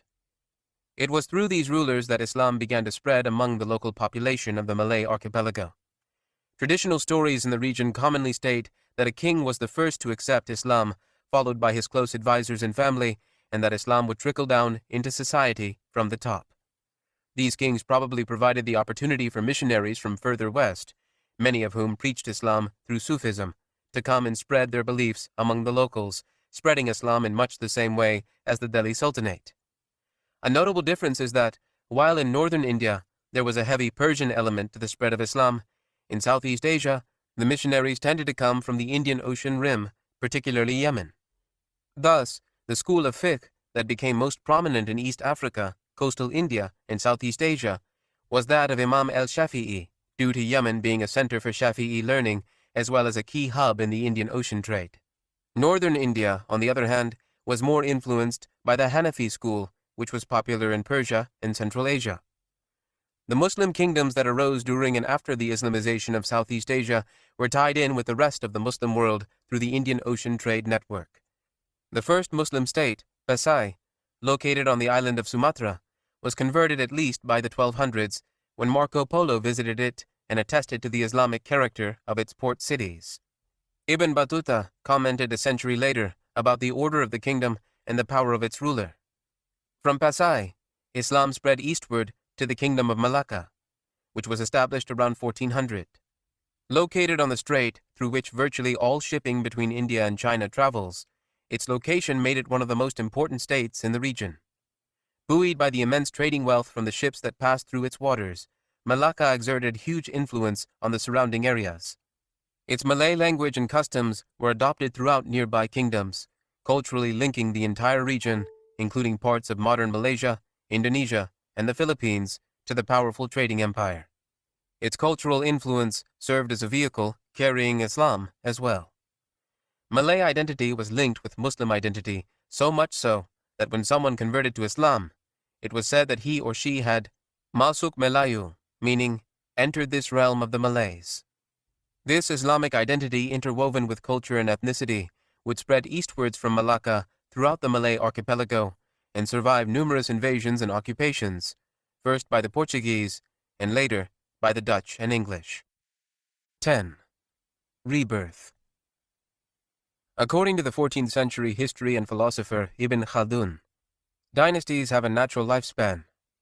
The early years of a dynasty are characterized by expansive growth, a desert toughness, and an ethos of hard work, and little desire for worldly luxuries. The second generation of the dynasty continues in the legacy of the founders, but growth slows as leaders begin to place more emphasis on the luxuries of urban palace life than on administration and leadership. By the third generation, the decay of the dynasty is complete, as the leaders and viziers are so consumed by luxury and pleasure that the state cannot protect itself from internal or external threats due to the negligence of the rulers. At that point, the cycle begins all over again, as a new dynasty rises to replace the old decrepit one. In this framework, the Muslim world in the mid to late 13th century was clearly in the third phase of Ibn Khaldun's dynastic theory. Incompetent leadership, the apathy of the warrior class, and excessive wealth and luxury helped contribute to the Muslim world's inability to defend against external attack. In keeping with Ibn Khaldun's philosophy, a new dynasty arose to replace the old order. The House of Osman, a Turkish warrior in western Anatolia, would rise in the 14th and 15th centuries to become the premier Muslim power and usher in a new era of stability, growth, and cultural magnificence. But contradicting Ibn Khaldun's philosophy, this new empire would last far longer than just 3 generations. It would continue to be a world power until its fall in the First World War in the early 1900s. Son, be careful about the religious issues before all other duties. The religious precepts build a strong state. Osman, speaking to Orhan. Ottoman origins. Due to the Mongol onslaught, families of Turks fled Central Asia to find refuge in the borderlands of the Muslim world. The Turks, being traditional nomads, were capable of quickly and easily adapting to whatever lands they entered, including former Byzantine domains. Ever since the Seljuks defeated the Byzantines at the Battle of Manzikert in 1071, Anatolia had been open to Turkish conquest and settlement. When the Mongols entered the region in the 13th century, the remnants of the Seljuk domain were crushed for good, and Anatolia was ruled by numerous Turkish dynasties scattered throughout the peninsula. These small states, known as beyliks, were usually based around charismatic military leaders known as beys. One bey, Osman, managed a small warrior state on the very edge of the Byzantine Empire. Out of the numerous beyliks in Anatolia, his was the one that would rise to become a world power. The reasons for this are difficult to ascertain, but the fact that his beylik bordered the crumbling Byzantine state was important. The Byzantines were a shadow of their former selves. The once mighty empire once controlled Constantinople, Greece, and parts of the Balkans by the early 1300s. They were still recovering from the disastrous Latin rule of Constantinople from 1204 to 1261, which effectively ended Constantinople's reign as the world's largest and greatest city. Osman was able to take advantage of the Byzantines' weaknesses and aimed at constant expansion of his domain into Byzantine lands. He was further aided in his quest by the fact that refugees from the rest of the Muslim world were fleeing Mongol slaughter, providing a valuable source of manpower to the small beylik. In this context, the idea of external jihad against the perceived enemies of Islam was revived, as Osman led his soldiers in raids against the same enemy whom the Rashidun, Umayyads, and Abbasids had fought against centuries before. The traditional establishment of the Ottoman state, Ottoman being a corruption of Osmanlı, the Turkish name for Osman's empire, is considered to be 1299, although this date may be arbitrary. As the roaming band of warriors led by Osman and his son Orhan acquired more Byzantine towns, the Ottoman beylik began to resemble a stable state, more than the territory controlled by a band of nomadic Turks. By the time Osman died in 1326, the Ottomans had captured their first major city, Bursa, which became the first Ottoman capital. Orhan continued in the Ghazi tradition of his father, leading warriors against the Byzantines all the way up to the shores of the Sea of Marmara, less than 100 kilometers from Constantinople. He also began to adapt the Turks to a more sedentary lifestyle. The Byzantine cities in Anatolia were established urban centers with strong fortifications. The Ottomans could no longer rely on the traditional raiding tactics that had been so beneficial to the Turks for hundreds of years. Instead, they began to lay siege to cities, surrounding them and aiming to squeeze them into surrender. The Byzantines, being preoccupied with civil disturbances in the Balkans in the early 1300s, were unable to protect their last remaining outposts in Asia, and the Ottomans quickly expanded their domain. As the Byzantines weakened, the Ottomans strengthened. In the first few decades of the 1300s, they had gone from a small tribal band of warriors to the most powerful beylik in Anatolia, and a serious threat to the continuation of the Byzantine Empire. They were so much of a threat that the Byzantine Emperor Andronicus was forced in 1333 to meet with Orhan to discuss tributary payments to the Ottomans in exchange for the safety of some of the last remaining Byzantine fortresses. As the 14th century wore on, the Ottomans continued to expand into territory that had not seen Muslim armies since the Umayyad raids on Constantinople almost 700 years before. In the 1350s, the Ottomans crossed the Dardanelles Straits into Europe for the first time. Taking advantage of Byzantine disunity in the region, Sultan Orhan, and later his son, Murad I, were able to firmly establish Ottoman authority in parts of Thrace. The Turks, with their nomadic history, managed to easily move entire families and tribes into the new European frontier and establish new towns throughout the conquered lands. This huge demographic movement gave the Ottomans stability in an area that would have otherwise been a challenge to manage. The remarkable growth of the Ottoman state, from a tiny Turkish beylik to a regional power in the 14th century, was made possible by the unique intellectual tradition that the Ottomans built on. To the early Ottomans, their war against the Byzantine was a religious duty. The Ghazis, warriors of the faith, that fought under Osman, Orhan, and Murad, believed themselves to be continuing in the tradition of centuries of Muslim warriors who picked up arms against the Byzantines. Islam provided a unifying force for the Turks of Anatolia to rally under. By professing to be protectors of the faith, the Ottoman sultans managed to get thousands of Turkish warriors to fight under their command. With the recent and still ongoing Mongol disaster in the Middle East fresh on their minds, the promise of being able to bring glory to Islam once again must have been a motivating factor for the Turks. Islam was the only force capable of bringing together a disunited, nomadic, and diverse group of people like the frontier Turks of the 14th century. With the Ottomans placing such an emphasis on Islamic tradition, the Muslim rules of war also applied. Back in the 630s, when Caliph Abu Bakr sent an expeditionary force north to face the Byzantines, he gave them strict rules about not harming civilians or private property, and only killing enemy soldiers. That tradition continued under the Ottomans, who seem to have been remarkably tolerant of non-Muslims under their rule. As the Ottoman armies advanced into Europe, villagers were mostly left alone, so long as they did not actively rebel against Ottoman authority. The freedom that the Ottomans gave Orthodox Christians contrasted greatly with the behavior of the Latin Crusaders a century earlier that raped and pillaged Byzantine territory for decades. In comparison, the Ottomans were lenient and fair conquerors. Furthermore, the aristocratic class of southeastern Europe was generally eager to seek help from the Catholics of the West in the face of Ottoman invasion, but the general population was not ready to see Latin domination of their lands once again, and they seem to have supported the Ottomans in many cases once they received promises of religious toleration. Thus, for both practical and religious purposes, the Ottoman policy of religious tolerance seems to have been the rule as they expanded into Christian Europe. The greatest period of early Ottoman expansion occurred under the fourth Ottoman Sultan, Bayezid I, reign 1389 to 1402. His soldiers nicknamed him Yildirim, meaning thunderbolt, due to his ability to quickly move his army back and forth between Europe and Asia.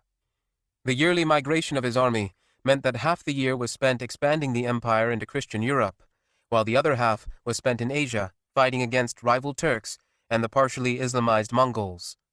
In Europe, he added territories that would remain under Ottoman sovereignty until a wave of European nationalism swept through the empire in the 1800s.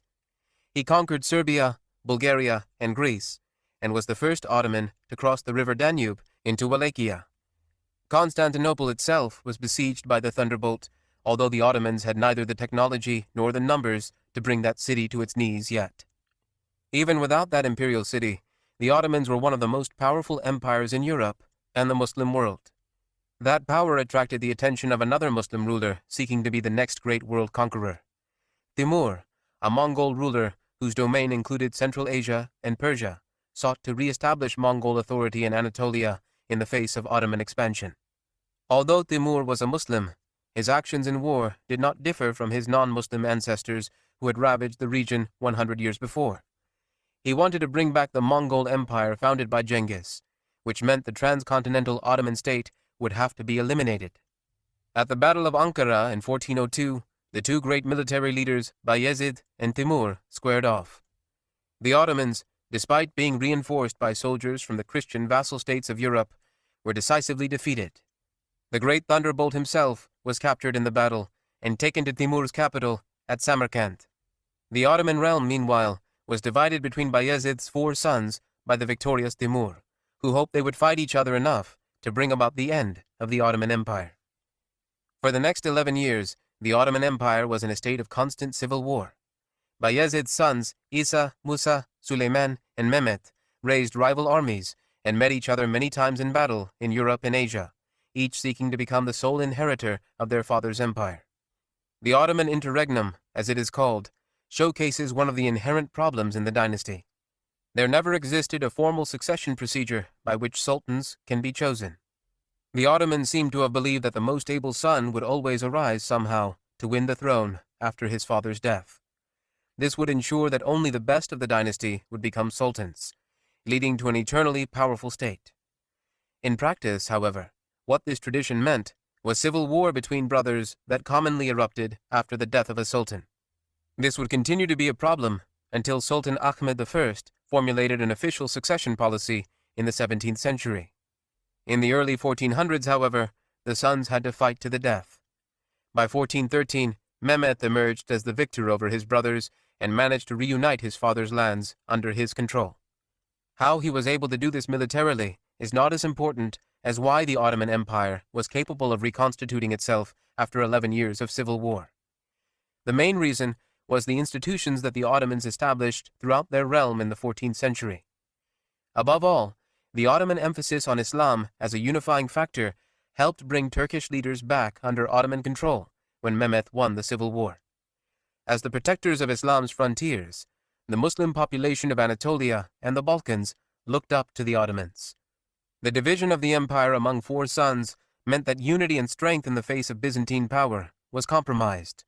When Mehmet emerged as the victor, the Muslims of the region could once again unite, as they had previously, under a strong Islamic state in opposition to the Byzantines and other Christian nations. Furthermore, economically, the Ottomans established a guild system that also made use of the Turks' Islamic identity. Throughout the Ottoman state, a loose system of guilds, known as akhis, regulated manufacture and business practices. The akhis were commonly intertwined with Sufi orders and placed as much emphasis on the spiritual advancement of their members as they did on business and trade. This provided an economic basis from which the Ottoman Empire could reconstitute itself after the interregnum. Military traditions also played a huge role in the reunification of the empire. During Orhan's reign, an elite corps of soldiers was recruited that served directly under the Ottoman Sultan. These troops are known as the Janissaries, a corruption of the Turkish Yeniçeri, meaning new troops. By the time of Sultan Bayezid, the Janissary Corps numbered in the thousands, recruiting primarily from the Christian populations of the Balkans. Since the Janissaries came from diverse ethnic backgrounds but were all incorporated into a unified corps loyal to the Ottoman state, they served to unify the various cultures and backgrounds that lived under Ottoman sovereignty. Greeks, Serbs, Albanians, Bulgarians, and others contributed to one of the most prestigious institutions of the Ottoman Empire, something that rarely happened with the Greek Byzantines or Catholic Latins. In all, once Mehmet had reunited the empire in the 1410s, it continued with little residual hangover from the interregnum period. Under Sultan Murad II, reign 1421 to 1444 and 1446 to 1451, the Ottoman state continued to annex Byzantine territory until all that was left of it was Constantinople and its environs. Murad attempted to capture Constantinople and finally eliminate the last remnant of the Byzantine Empire, but his siege failed to defeat the city's massive walls. The challenge of conquering the seemingly unconquerable city would fall to his son, Mehmet II, whose name would go down in history as one of Islam's greatest military leaders. The triumph of the Ottoman Empire. By the time Mehmet II took the throne in 1451 at age 19, the Ottoman Empire was by far the premier power in southeastern Europe and Anatolia. It was multi-ethnic, flexible, and powerful. There was perhaps no man who better represented that empire than Mehmet. He was fluent in at least languages that were spoken throughout his domain. Special emphasis was placed on Islam, and scholars were greatly prized. The empire, literally and figuratively, bridged the gap between Europe and Asia, and Mehmet placed much emphasis on bringing together the intellectual legacies of both. During his reign, scholars of traditional Islamic sciences were patronized, along with European Christian artists. Mehmet was reminiscent of earlier Muslim leaders such as Harun al-Rashid and Salah ad-Din, who were masters of knowledge, leadership, and military prowess. But there were two major thorns in Mehmet's side. One was his relative inexperience. He was young when he took the throne, and was thus naturally distrusted by elder statesmen that had served under his father. In fact, Mehmet briefly held power once before, at the age of 12, when his father abdicated to live a peaceful life of retirement. But that first reign ended when his own Grand Vizier, who brought back his father, overthrew him. When Mehmet came to power a second time after his father's death, doubts abounded in government and society about his ability to hold on to the throne. In order to prove his worth as Sultan of the mighty empire, Mehmet realized he had to rid himself of the second thorn, Constantinople. The city was situated almost exactly in the middle of the empire. Although it was no longer nearly as powerful as it once was, it still had the ability to harass Ottoman trade and military movements. From a practical standpoint, it had to be eliminated, but there was also a religious element to the city. The Prophet Muhammad had predicted 800 years before that Muslims would one day conquer it, and that the leader in the army that did so would be wonderful indeed. Soon after taking power, Mehmet began making preparations to fulfill that prophecy. Doing so would strengthen the Ottoman Empire and his own position as its sultan.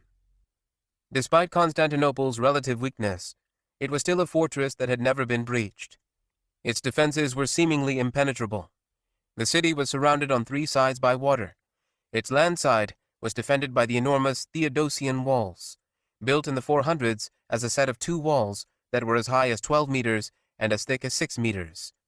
In their 1,000 years, Constantinople's walls had seen countless armies disintegrate in its shadow, including the earliest Umayyad sieges in the late 7th century.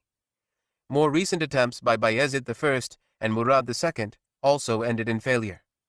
If Mehmet wanted to be the leader that Muhammad had spoken so highly of, he needed new techniques and new armies to get the job done. A few kilometers north of the city, he built a fortress on the banks of the Bosphorus Strait, across from an earlier one built by his great-grandfather Bayezid I. The dual fortresses became a chokehold on the waterway, preventing the Byzantines from seeking reinforcements from the Black Sea region. To combat the city's massive walls, Mehmet commissioned a Hungarian engineer to build the largest cannon the world had yet seen. The Ottomans were familiar with gunpowder, which made its way into the Muslim world from China in the previous centuries, but it had never been a decisive element in previous conquests. Mehmet's cannon was over 8 meters in length and could launch a 250-kilogram ball 1.5 kilometers. The world's strongest wall needed the world's most powerful cannon to bring it down. On top of that, Mehmet recruited an army from Ottoman forces in Europe and Asia that numbered over 100,000 soldiers, including Christians from vassal states in the Balkans. Mehmet was going all in on his gamble. With such preparations, failure to take the city could result in the disintegration of the Ottoman Empire itself. Within Constantinople, divisions were arising that would play out in favor of the young sultan. The Byzantine Emperor, Constantine XI, believed they could only survive the coming siege by seeking the help of the Catholic Church. Many in Constantinople, however, were still bitter at the destruction the city experienced at the hands of Catholic crusaders in the 13th century, and a faction of Orthodox Christians arose that openly opposed any cooperation with the West.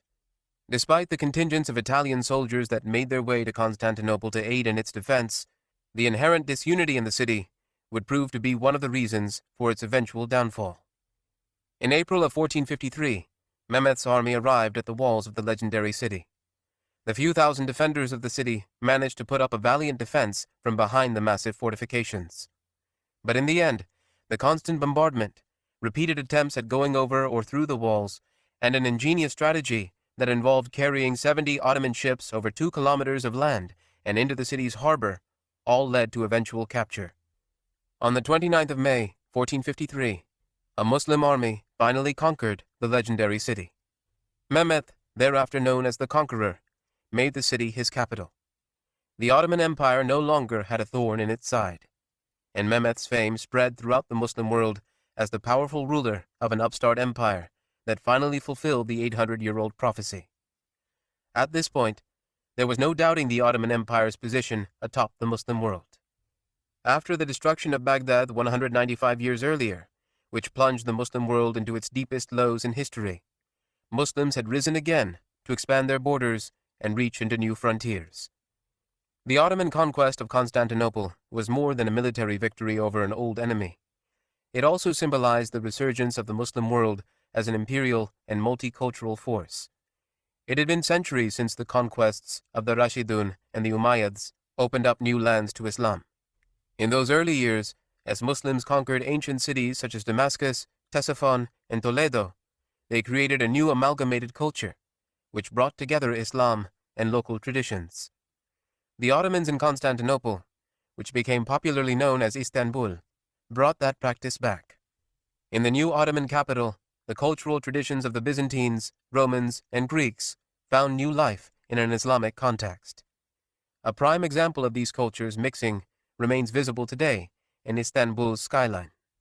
The ancient Hagia Sophia Church, built in the 500s by Byzantine Emperor Justinian, was for centuries a symbol of Christian Byzantine power. After the Ottoman conquest, it was converted into a mosque, but remained the centerpiece of the city, with its gigantic dome serving as an inspiration and a model for Ottoman architects. Imperial mosques commissioned by sultans such as Mehmet II, Suleiman, and Ahmed I all borrowed the motif of a giant central dome, although adapted for Islamic use with tall, thin minarets and Arabic calligraphy inside, instead of Christian figural art.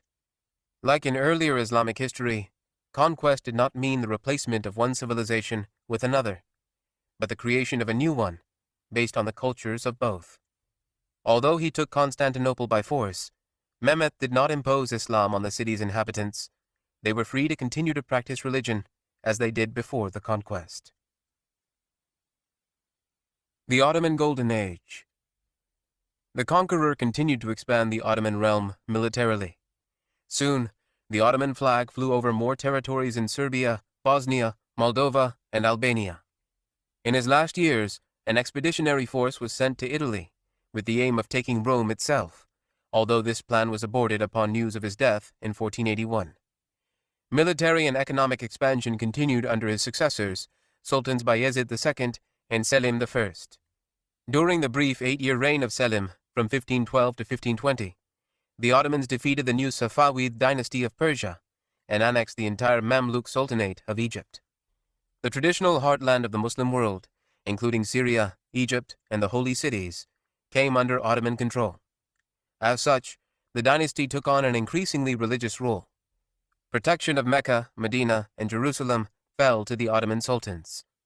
Furthermore, the Abbasid Caliphate, which existed in name only under Mamluk protection in Cairo, officially came to an end, as Sultan Selim I inherited the title as the first Ottoman caliph. Although Ottoman sovereigns used the title sparingly, the implications of being the most powerful state, coupled with the seat of the caliphate, meant the Ottomans were expected to take on the role of protector of Islam. As such, the Ottomans aided Muslims combating growing European power as far away as North Africa and Indonesia throughout the 16th and 17th centuries. The nature of the Ottoman Empire as a Muslim state did not mean oppression and subjugation of non-Muslims. In keeping with Islamic law, non-Muslims were allowed to practice their religion freely, but the Ottomans also went a step further and allowed Christians and Jews within the empire to form semi-autonomous communities. In what they called the millet system, non-Muslims were allowed to elect their own leaders to represent them in the Ottoman government. These leaders served as intermediaries between the Ottoman sultans and the various faith communities within the empire. Eventually, dozens of millets were formed to represent the numerous Christian churches present in the Ottoman realm.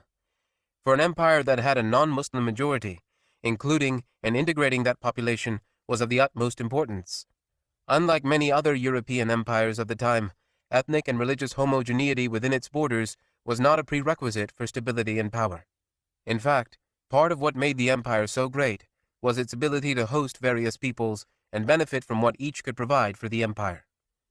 The golden age of the Ottoman state was no doubt during the illustrious 46-year reign of Sultan Suleiman from 1520 to 1566. During his time, the Ottoman Empire reached its maximum size. The Balkan Peninsula, the Arab world, including the Arabian Peninsula and North Africa, and parts of the Caucasus Mountains in Persia, fell under Ottoman control. The energetic Sultan personally led assaults on previously unconquerable strongholds in Rhodes and Belgrade, but failed in a 1526 siege of Vienna, which set the border between Christian and Muslim Europe during the 16th and 17th centuries. Continued expansion meant further spoils of war, fueling an already strong economy based on lucrative trade routes through the empire. The immense economic power of the empire also led to great cultural achievements. Coffee was first introduced to Yemeni Muslims in the 1400s. When the Ottoman Empire grew to encompass the Arabian Peninsula, coffee spread north to Istanbul and from there to the rest of Europe. With unrivaled political, military, and economic power, Suleiman was able to make major changes to the legal system of the Ottoman state.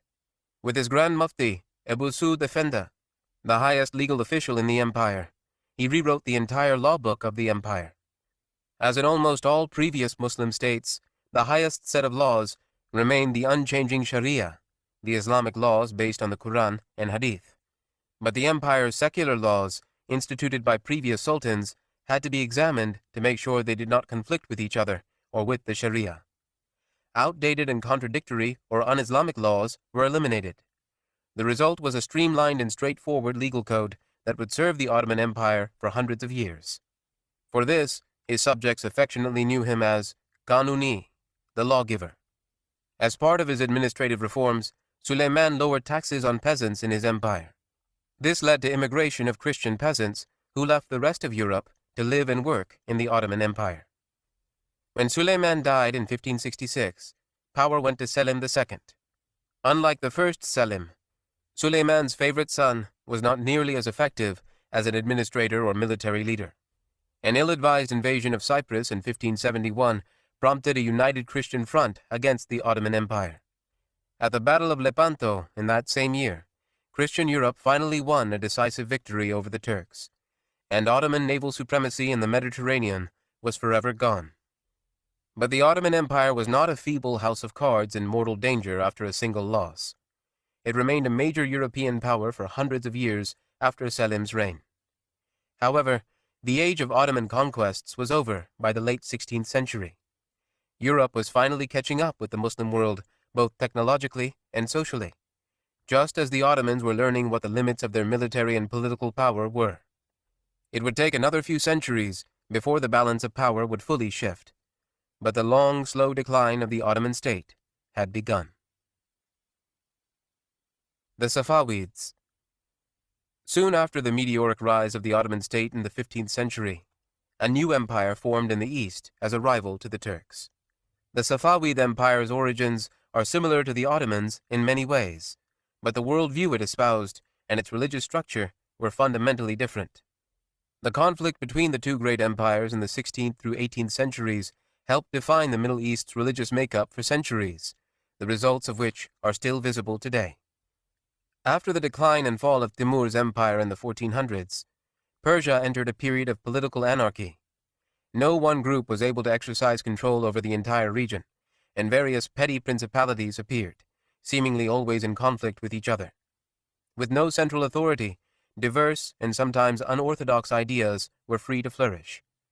Although Persia had been mostly Sunni since its conquest in the 600s, a Shia movement began to flourish in the north, led by a Turkic Sufi order known as the Safavids. The order traced its origin to the chaotic period after the Mongol invasion in the 1200s, and over time became more mystical and more hereditary than other Sufi paths. Eventually, it adopted the Twelver branch of Shi'ism as its official creed. Shia empires had come before the Safavids, but they had never been Twelvers. This was because a core belief of the Twelver branch is that the 12th Imam is in hiding, and will only come back at the end of times as the savior of humanity. Most Twelvers thus believed that political activism should be halted until the Imam returns. The Safavids got around this by implying that the leaders of the group were descendants of Ali and were in contact with the hidden Imam himself, giving them legitimacy as a hereditary Shia political group. With such a fusion of political and religious legitimacy, the Safavids went about creating an empire in the late 1400s. Much like Osman and his descendants, the Safavids led armed incursions into Christian-dominated lands, particularly the Caucasus, north of their base in Azerbaijan. The growing power of the Safavids in the late 1400s, coupled with their heterodox religious views, led to opposition and oppression from the Sunni princes of Persia. In 1488, the leader of the Safavids was killed, and control of the group went to a 2-year-old boy called Ismail. Throughout his childhood, he was in hiding, protected by a group of warriors loyal to him, known as the Kizilbash, Turkish for redheads, referring to the distinctive red hats they wore. When Ismail eventually came of age, he proved to be an able military commander, as he led the Kizilbash to victory over the Turkish princes of Azerbaijan, eventually capturing the city of Tabriz, which would serve as his capital in 1501. The following years brought more victories, and by 1510, most of Persia was under his control. Ismail's expansion of the Safavid domain is due to more than just his military capabilities and Persia's relative disunity. Ismail also tapped into a long-dormant but powerful sense of Persian nationalism that lay just under the surface of Persian society. Since the Muslim conquest in the 600s, Persia had not had a native Persian government. The Arabs, and later the Turks and Mongols, dominated the region, even while the general population clung to their pre-Islamic Persian identity. Ismail brought that identity back to the forefront. He declared himself Shah, a pre-Islamic term meaning king, that brought back memories of the great Persian empires of the past. Persian became the lingua franca of the government and the people. To make the empire even more uniform, Ismail joined together Persian nationalism with Twelver Shi'ism. His branch of the Shia movement became the official religion of the empire and was harshly imposed on the population. Sunni Islam was outlawed, and the population was given the choice to convert, flee, or die. Shia scholars were brought in from outside the empire, notably Iraq and Lebanon, to educate the masses in their new beliefs and eradicate the legacy of Sunni intellectualism.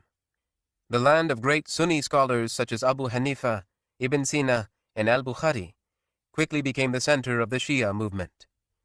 But Ismail was not content controlling only the beliefs of Persians, and hoped to not only convert people inside his borders to Shi'ism, but outside of it as well.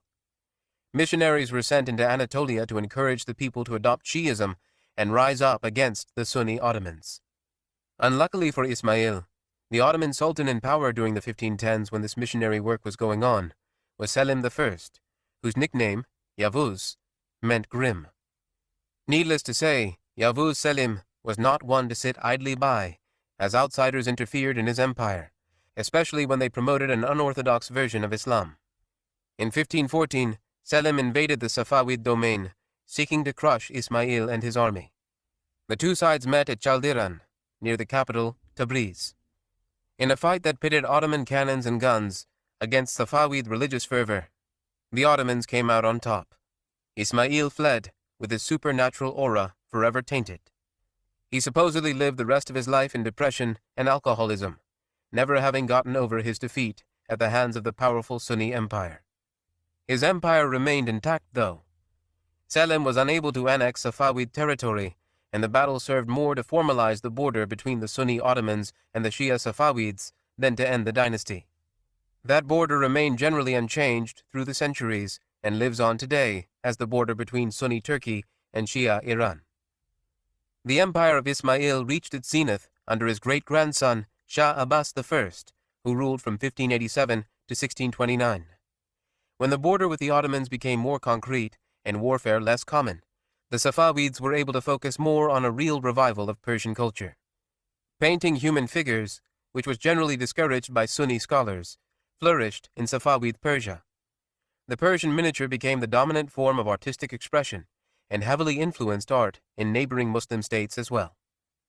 Unlike works of the contemporary European Renaissance, with its focus on realism in painting, Persian miniatures were not meant to depict realistic scenes. They were usually used to illustrate illuminated manuscripts and thus served to supplement a given story. Along with the miniatures, the art of Persian storytelling experienced a revival as well.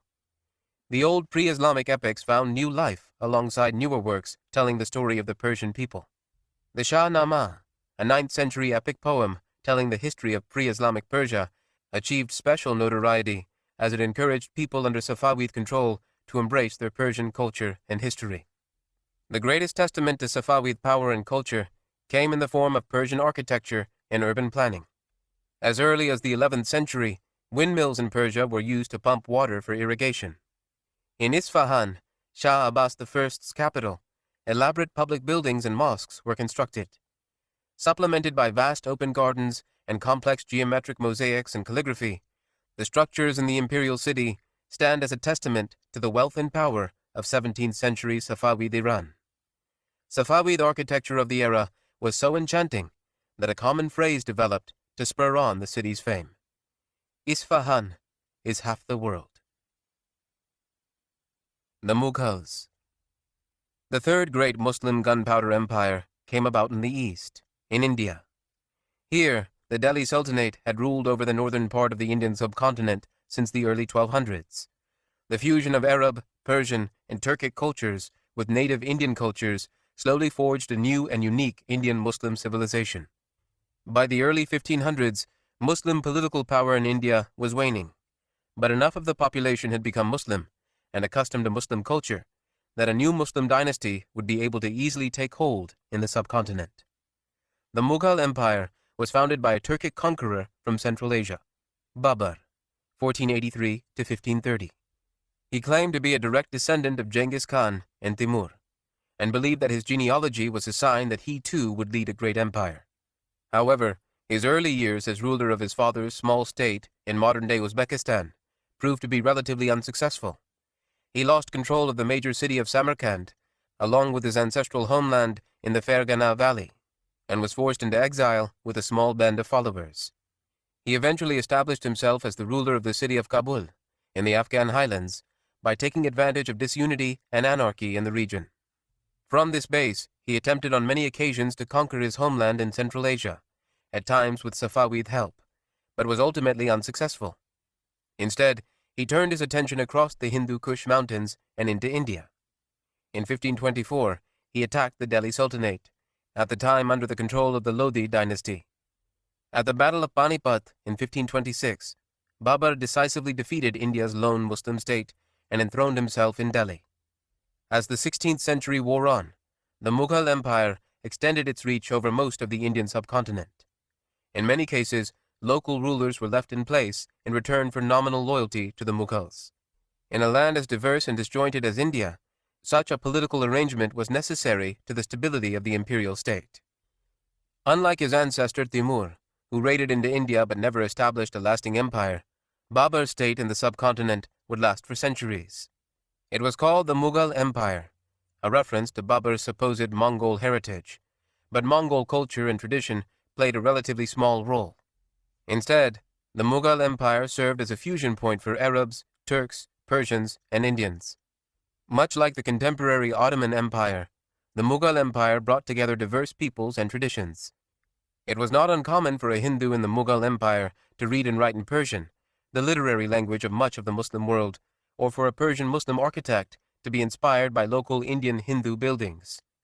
A student of the great Ottoman architect, Mimar Sinan, traveled to the Mughal Empire to take part in the construction of the legendary Taj Mahal. India was particularly attractive to Muslim religious scholars from other parts of the Muslim world who saw in India an opportunity to spread Islam through missionary work. The atmosphere of mixing cultures and ideas reached its peak during the time of Mughal Emperor Akbar, reign 1556 to 1605. Considering himself a patron of the arts and an intellectual, he was keen to support scholars regardless of their cultural or religious background. He was known for hosting debates and discussions at his court between scholars of various faiths.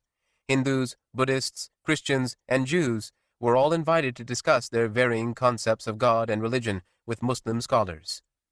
Eventually, Akbar went on to formulate his own religious theories, which in his mind bridged the gaps between the various traditions.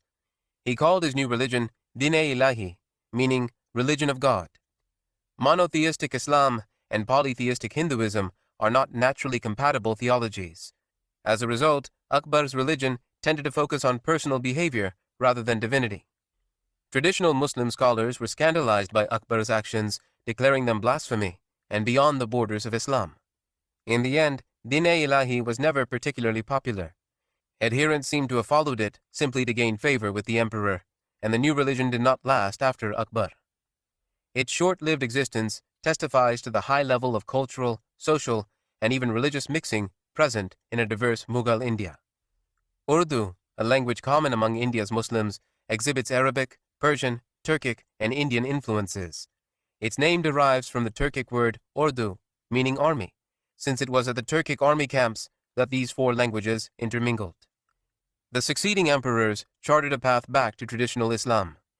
This culminated with Aurangzeb, reign 1658 to 1707, the sixth Mughal emperor and the one who ruled over its apogee. His imperial title was Alamgir, the world conqueror, on account of his military expeditions all over India.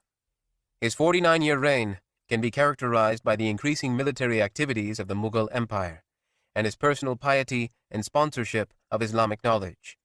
He famously disagreed with his father Shah Jahan's construction of the Taj Mahal, an elaborate and expensive tomb for his mother, which Aurangzeb saw as wasteful and against the spirit of what Prophet Muhammad had preached. He also felt that a comprehensive guide for Islamic law tailored to the needs of Indian Muslims was needed, and thus brought together hundreds of scholars of Islamic law to work out a solution. The result was a monumental Fatwa-e-Alamgiri, the The religious decrees of Alamgir, a collection of religious decrees based on the Hanafi school of Islamic law, which he used as the official legal code for the empire. Harkening back to that first Muslim state in Medina, Aurangzeb thus established Islamic Sharia as the law of India. This ended up increasing his popularity with his subjects throughout India, as previously established taxes not in line with Islamic law were abolished, lightening the financial load on his subjects. With regards to relations with non-Muslims, Emperor Aurangzeb had achieved a modern reputation as a bigoted and intolerant sovereign. His legacy is indicative of the impact that modern politics has on how people understand the past. Worthy of particular scrutiny is the fact that numerous Hindu temples across India were destroyed during his reign. That historical fact, coupled with his intense devotion to Islam, has led many historians and writers in the modern era to refer to him as an intolerant and oppressive ruler. But the reasons behind his destruction of Hindu temples must be analyzed to understand what kind of a ruler he was, and more generally, the nature of the Mughal rule itself. During the 17th century, temples in India were commonly used as political centers, as well as places of worship. Temple leaders regularly served the Mughal Empire as political officers in their respective jurisdictions, helping maintain order and imperial control. The temples destroyed by Aurangzeb correspond to political revolts against Mughal rule led by temple officials, a trend that increased during his reign, especially with the creation of the Maratha Confederacy that arose in the late 1600s. Thus, in the eyes of the Mughal Empire in the 17th century, destroying a temple was not an act of religious oppression, but of political survival. In fact, during Aurangzeb's reign, numerous new temples were built throughout India, and many of his top advisors were Hindus. One of the dangers of a superficial study of history that has to be avoided in today's politically charged world is the imposition of modern political conflicts onto the legacy of ancient figures. The three gunpowder empires. Together, the Ottoman, Safavid, and Mughal empires are known as the gunpowder empires. They reigned over a new order in the Muslim world. Born out of the ashes of the devastating Mongol invasion, they represented the rebirth of the Muslim world. Despite spanning vastly different regions, having opposing political goals, and the occasionally difficult religious difference between them, they shared a common core culture based on Islam that made the three empires more alike than different. They all shared a religion that originated in the Arab lands, a court bureaucracy and culture based on the Persian model and Turkic ancestry. A Muslim could conceivably travel in the 1600s from the Balkan Peninsula through the Arab heartland into the Iranian highlands and across the Hindu Kush into the Indian subcontinent without feeling particularly out of place. A new cultural unity developed that tied together a larger part of the world than the ancient Greek and Roman empires ever did. Furthermore, there was a high degree of technical cooperation between them. The Ottomans were the first to adopt the use of gunpowder and cannon on a wide scale, and the Safavids and Mughals soon followed. The degree of scientific and technical achievement was certainly not on the level of the Abbasid Golden Age of science, but this time marked the final era of Muslim technical superiority. Soon, the European nations would gain the upper hand, eventually decimating all three empires in the 18th and 19th centuries. Most significantly for the modern Muslim world, the idea of pan-Islamic unity was seen as no longer feasible. The Umayyads and Abbasids had ruled over an empire that stretched from Spain to India, but that political model no longer seemed feasible. The caliphate was in the hands of the Ottomans, but some scholars of Islamic law floated around the idea of each region having its own caliph. There were even times when letters from the Ottoman sultans addressed the Mughal emperors by the caliphal title Amir al-Mu'minin, meaning Commander of the Faithful. There were later attempts at a symbolic pan-Islamic unity, most notably during the reign of Ottoman Sultan Abdul Hamid II in the late 19th century. But by the time the gunpowder empires rose, the practicality of a pan-Islamic empire was all but gone. 11. Decline. Problems with the Ottoman Empire. Islamic history seems to go in cycles. In the 7th and 8th centuries, Islam sprung from the deserts of Arabia to create empires that were some of the most powerful in the world. The devastating period of invasion from the 11th to 13th centuries reversed that, leaving the Muslim world politically, economically, and socially disjointed. The rise of the Ottoman, Safavid, and Mughal empires in the 15th and 16th centuries signaled the rise, once again, of Muslim power on the world stage. The Ottomans, by the 1520s, had managed to even touch the edge of Central Europe at Vienna, and although they failed to take that city, they were Europe's premier empire. The Ottoman Empire's rapid rise was followed by a long, slow stagnation and decline. The beginning of this stagnation can be said to have started at the end of Sultan Sulayman's reign in 1566. Although the Ottomans were still the most powerful European empire at the time of his death, and would continue to be so for at least a few decades, several factors played into the oncoming decline of the Ottoman state. Coinciding with the decline of the Ottoman Empire was the rise of Western European states, particularly France and England, which soon filled the power vacuum left by the Ottomans as they retreated from the world stage. The first and most obvious reason for Ottoman decline was that it was no longer able to win decisively on the battlefield. Early in its history, the Ottoman Empire had a clear technological advantage over its enemies, being the first to employ large cannons to knock down city walls, like those of Constantinople, as well as smaller, more portable weapons that would later evolve into rifles. It did not take long for the rest of Europe to adopt the similar technology, taking away the advantage the Ottomans had on the battlefield. In conjunction with this, the zealous warrior attitude that Osman built his small-scale beylik on faded away as the empire got bigger and more stable. The Janissary Corps, which had proved instrumental in many victories early on, succumbed to corruption and bureaucracy, and ceased to be an effective fighting force by the 1600s. More importantly for the empire, however, was that it had reached its natural maximum size. The tradition of yearly campaigns that set out from Istanbul every spring meant that Ottoman armies were most effective in areas they could reach before the onset of the coming fall, especially in more northern areas of the empire that got colder faster. A prime example of this was the 1529 siege of Vienna. Ottoman armies left Istanbul in May and trekked across the Balkans throughout the summer, reaching Vienna's walls in late September, which gave Sulayman only a few weeks to conduct his siege before returning to Istanbul. This logistical problem meant that Ottoman armies could not advance any further than Hungary, leaving the German-speaking lands of Central Europe out of Ottoman hands permanently. Another attempt at Vienna in 1683 similarly ended in failure. The limits of Ottoman military ability became clear with the Treaty of Karlowitz in 1699. After a devastating 14-year war that pitted the Ottoman Empire against much of Europe, the Ottomans were forced to concede territory through a treaty for the first time in their history. Hungary, where Sulayman had marched victorious Ottoman armies in the 1500s, was ceded to the Austrians along with Transylvania. Parts of Ukraine, inhabited by the Crimean Tatars, Muslim vassals of the Ottomans, were taken by Poland.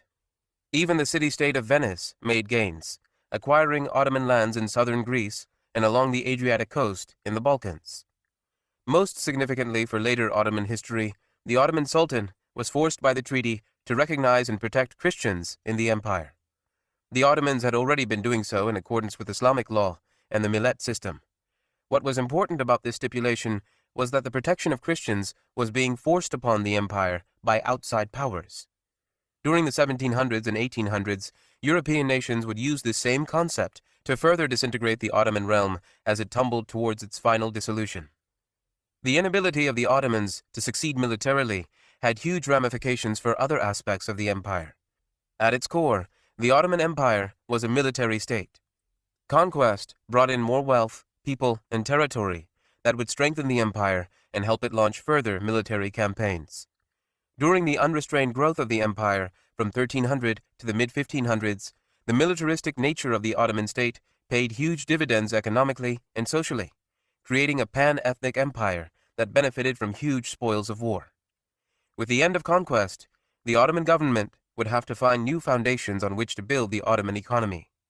Such a fundamental change in the nature of an empire would always be difficult to manage, but compounding the problem was the decline in the quality of leadership that the empire experienced. From the time of Osman in the early 1300s to the golden age of the empire under Sulayman in the mid-1500s, the Ottoman Sultan was the ultimate executive of the Ottoman government. The Sultan was expected to guide the Ottoman army in battle, lead the government through numerous viziers, dictate the empire's relations with other states, and defend Islam as the caliph of the Muslim world. After Suleiman, however, there was a definite change in the nature of the sultanate itself and the role the sultan played in the government. Starting with Selim II, Suleiman's son, many sultans preferred to spend time enjoying the luxuries of the palace instead of engaging in the governance of the empire itself. Sultans once led the armies in battle and fought alongside their troops, boosting morale as the Ottoman soldiers marched through Anatolia, the Balkans, and the deserts of the Middle East. Beginning in the late 1500s, however, sultans would appoint deputies to lead the troops, while they enjoyed the comforts of Istanbul. Sultan Ahmed I, reign 1603 to 1617, cemented the lethargy of the sultanate. He officially ended the 300-year-old Ottoman tradition of princes fighting for the throne. Whereas previously, sultans could not allow their brothers to live, lest there be an insurrection against their rule, as occurred during the reign of Bayezid II, now all members of the Ottoman family were allowed to survive, but were forced to live in seclusion in the palace's harem. When a sultan died, government officials would go into the harem complex and simply pick the oldest surviving member of the Ottoman family to sit on the throne. Many of these sultans only came out of seclusion well into their adult lives, and had residual effects of spending decades alone in gilded rooms. Without any prior training in governance, sultans were incapable of effectively leading such a large and complex empire. Administration thus fell to the viziers and other government workers who held effective power, albeit in the name of the sultan. In the 1600s and 1700s, the fortunes of the empire did not rely on the ability of the sultans, but of the grand viziers.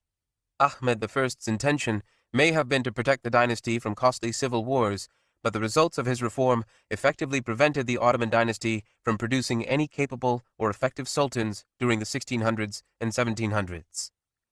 Further exasperating the military and political problems of the Ottoman Empire during its decline was the economic situation of Europe starting in the 1500s. Western European nations such as Spain, Portugal, France, and England took the lead in exploring the New World and exploiting its resources in a mercantile system that emphasized the amassing of huge amounts of gold and silver.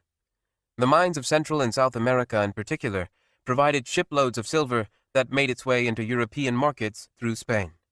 When this huge influx of silver hit the Ottoman economy, the Ottoman currency was greatly devalued and inflation increased. The huge influx of American silver caused runaway inflation in the Ottoman Empire.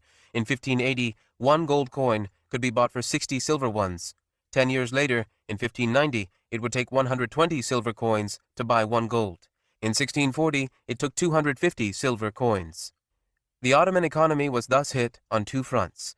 There was no further wars of conquest that brought in booty, and the rise of Western Europe weakened the Ottoman Empire by comparison.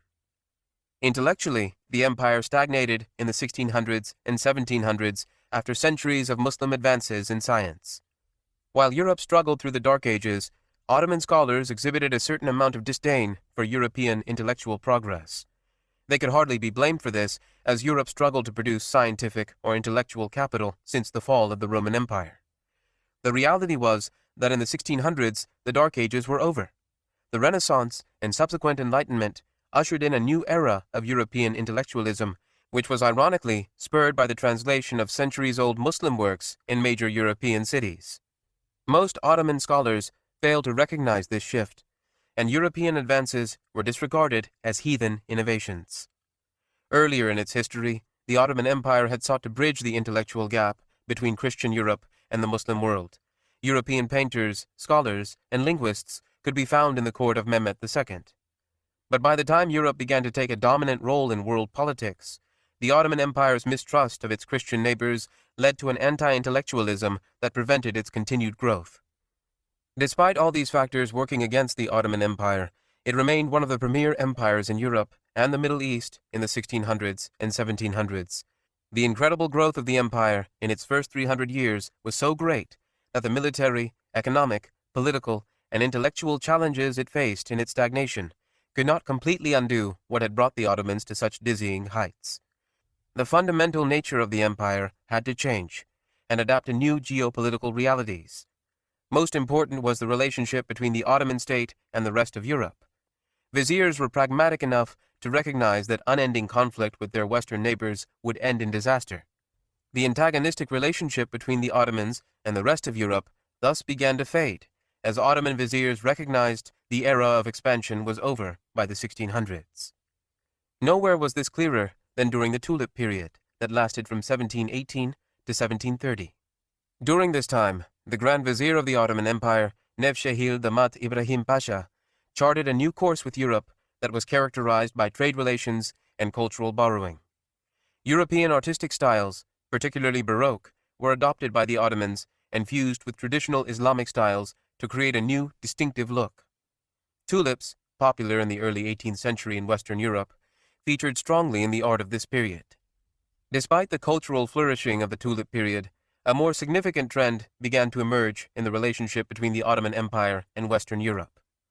The stagnation and faltering of the Ottomans in the 1600s led to a precipitous fall in the 1700s. The aforementioned Treaty of Karlowitz of 1699 brought to light Ottoman weakness, but the subsequent wars and treaties of the 1700s made the decline of the Ottoman state clear for the world to see. An Ottoman attempt to regain southern Greece led to a full-fledged war with Austria in the 1710s that ended with the Treaty of Passarowitz, which ceded Serbia to the Austrian Empire in 1718. An attempt to regain land that led to the further loss of territory was wholly indicative of the situation the Ottoman Empire was in. A few decades of relative peace were followed by a disastrous war with the Russians from 1768 to 1774. The Russians managed to gain control over the Crimea and the northern Caucasus and received vague assurances that Christians in the Ottoman realm would be protected. Complete partition of the empire in the late 1700s was only prevented by eruption of the French Revolution and Europe's preoccupation with it. By the end of the 18th century, the Ottoman Empire had lost huge amounts of territory in Europe. The tide had turned in Christian Europe's favor, for good. The economic and political concessions they were forced to make were just as destructive as Ottoman military defeats. In what were known as capitulations, the Ottoman government gave up effective control over huge swaths of its own economy and society to Western Europe as it declined. Sultans as early as Selim I had signed agreements with France, which gave the French special trading privileges within the empire. These early capitulations were mutually beneficial as they strengthened the trading ties between two of Europe's largest economies. As the Ottomans declined, the capitulations took on a new character. In exchange for dearly needed diplomatic support, the Ottomans agreed to give up jurisdiction over French citizens within their own borders. This meant that Frenchmen were effectively immune from any kind of prosecution or control by the Ottoman government. By the mid-1700s, the French managed to get all Catholics within Ottoman borders recognized as French subjects, and thus under French law. Furthermore, they had the right to extend French law to any Ottoman subject they wanted. The result of this was that Christians in the empire were given a huge economic boost. They were given preferential treatment by the French, who covered them politically with the capitulations, and then chose to trade exclusively with them. The majority of Ottoman overseas trade was now completely out of its control, and worse yet, the capitulations had to be renewed or even strengthened throughout the 1700s as the Ottomans continued to need French diplomatic support in order to avoid partition at the hands of Austria and Russia. The fact that the Ottoman Empire was willing to give up sovereignty within its own lands is indicative of how the empire had weakened by the 18th century. Sultan Abdul-Majid I's construction of extravagant palaces, coupled with the disastrous Crimean War, led to a depleted Ottoman treasury. In response, foreign loans were taken out at very high interest rates, further worsening the financial situation of the empire. Liberal reforms. By 1800, it was clear the Ottoman Empire had to reform in order to survive. A series of sultans came to power in the 19th century that sought to reclaim some control of administration from the Grand Viziers, as well as reform the empire along European lines. Mahmud II, reign 1808 to 1839, was the first of the reforming sultans. He reorganized Ottoman government to function in a more European style. Instead of competing viziers and their complex palace intrigues and bureaucracy, ministries were established to oversee foreign affairs, domestic affairs, justice, education, and other government departments. The Janissary Corps was ended in a bloody battle on the streets of Istanbul as Mahmud established his Nizam-e-Jadid, the new system, which followed European military practices. Education was brought in line with European standards, and French was taught alongside Turkish in schools. Even clothing was reformed. The traditional turban and robe that government workers had worn for centuries were abolished in favor of trousers, military jackets, and leather boots. The fez became the ubiquitous headgear among government workers and regular citizens alike. As Mahmud implemented his reforms, the expected opposition came from the religious scholars who opposed such cultural borrowing from Europe as religious innovation. They were sidelined by the new, more powerful central government, which also began to exercise power in distant provinces, much to the chagrin of governors that had long experienced relative autonomy. The reforms continued and accelerated under Mahmud's sons, Abdul Majid I, reign 1839 to 1861, and Abdul Aziz, reign 1861 to 1876. Abdul Majid's reign ushered in an era known as the Tanzimat, Turkish for reorganization. Almost no aspect of Ottoman governance and social life was left untouched by the Tanzimat. European nation-states were seen as a worthy model to emulate, and experts were brought in from the rest of Europe to dictate changes that they believed were necessary for the Ottoman Empire. The changes of the Tanzimat era included a modern postal system, a national bank, a census, tax reform, a proto-parliament, and an Ottoman national anthem. The education system was overhauled along French lines. According to the ideals of the West, secular scientific education was promoted over the religion-based education that had been the norm throughout Islamic history. Earlier in Islamic history, scientific and religious research was seen as the same enterprise, and even the Prophet had promoted the advancement of knowledge.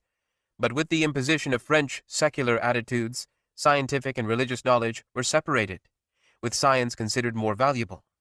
As a result, the new generation of Ottomans prized careers in engineering and medicine over the liberal arts and Islamic studies, a cultural norm that continues in much of the Muslim world today. The smallpox vaccination was developed in the Ottoman Empire. The vaccine subsequently made its way to England through the wife of an English ambassador who observed the practice in Istanbul. According to the reformers and their supporters, these were all organizational reforms that were necessary for the Ottoman Empire to function effectively in the 1800s. But more significantly, the Tanzimat was a fundamental change in the way the Ottoman Empire functioned legally. The old legal law code, established by Suleiman and his Grand Mufti in the 1500s, was replaced with a new one based on the French system, which prized Enlightenment-inspired natural rights as the basis for the relationship between citizens and their government. No longer was the Islamic Sharia the basis for law in the Ottoman Empire.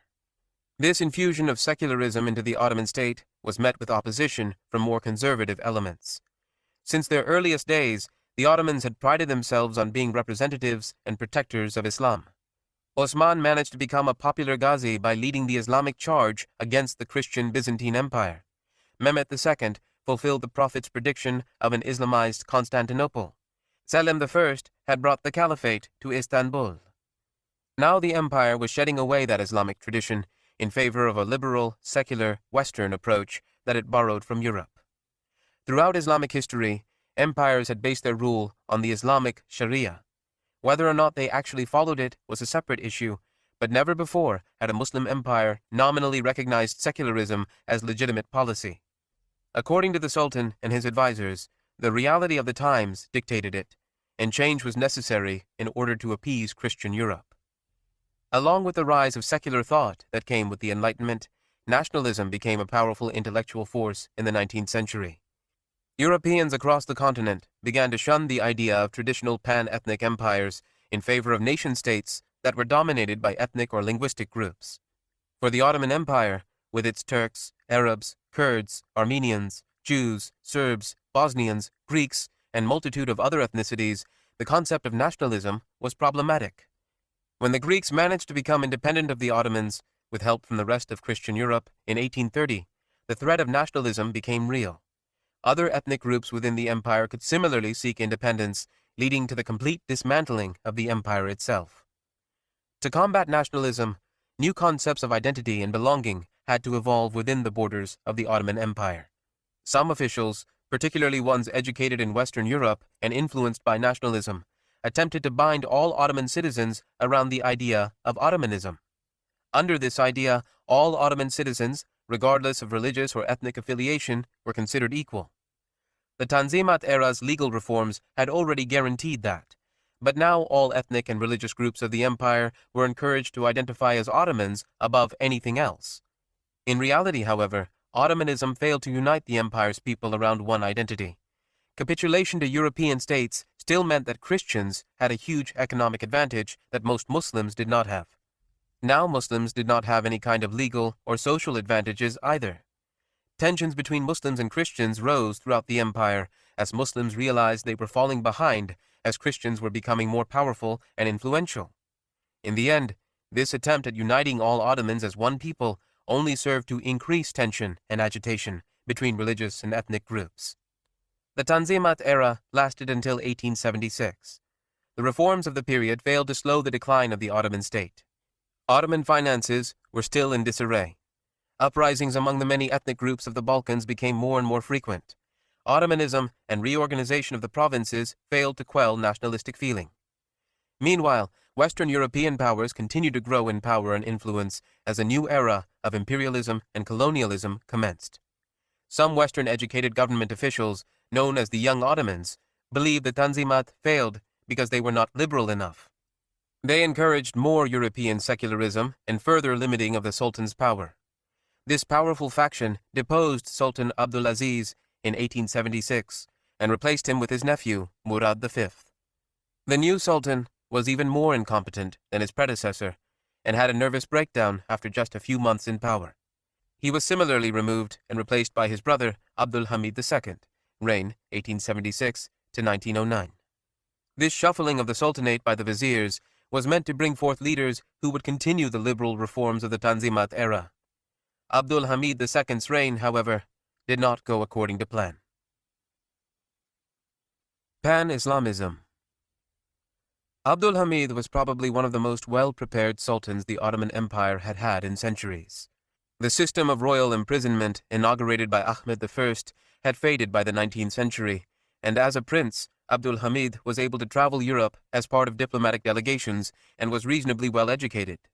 In the mold of the classical era of Ottoman sultans, he was well-rounded and was an accomplished poet, a wrestler, and even fashioned most of his own furniture. Furthermore, unlike his extravagant predecessors, he shunned the luxury of the new, expensive palaces along the Bosphorus in favor of more humble accommodation at the smaller and more remote Yildiz Palace. A capable leader was desperately needed when he came to the throne. The disastrous Russo-Turkish War of 1877-78 ended in the independence of Romania, Serbia, and Montenegro, and the autonomy of Bulgaria within the Ottoman Empire. What was left of Ottoman control in the Balkans was slowly slipping away. Support from Britain in the 1870s held the Ottoman Empire together, which saw it as an effective buffer against Russian imperialism. Furthermore, the Ottomans had already declared bankruptcy in 1875, and a large portion of the budget was allocated to paying interest on the huge foreign debt the empire had accrued during its decline. Although he had come to power promising to continue the liberal Tanzimat reforms of his predecessors, Abdul Hamid took the empire in a new direction. The reforms that attempted to limit the power of the Sultan in favor of an Ottoman parliament were abandoned, as Abdul Hamid sought to bring back the traditional power of the Sultanate.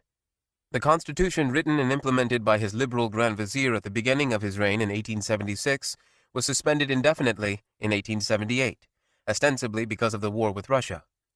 For the first time since the heyday of Ottoman power in the 1500s, the Sultan was truly in power.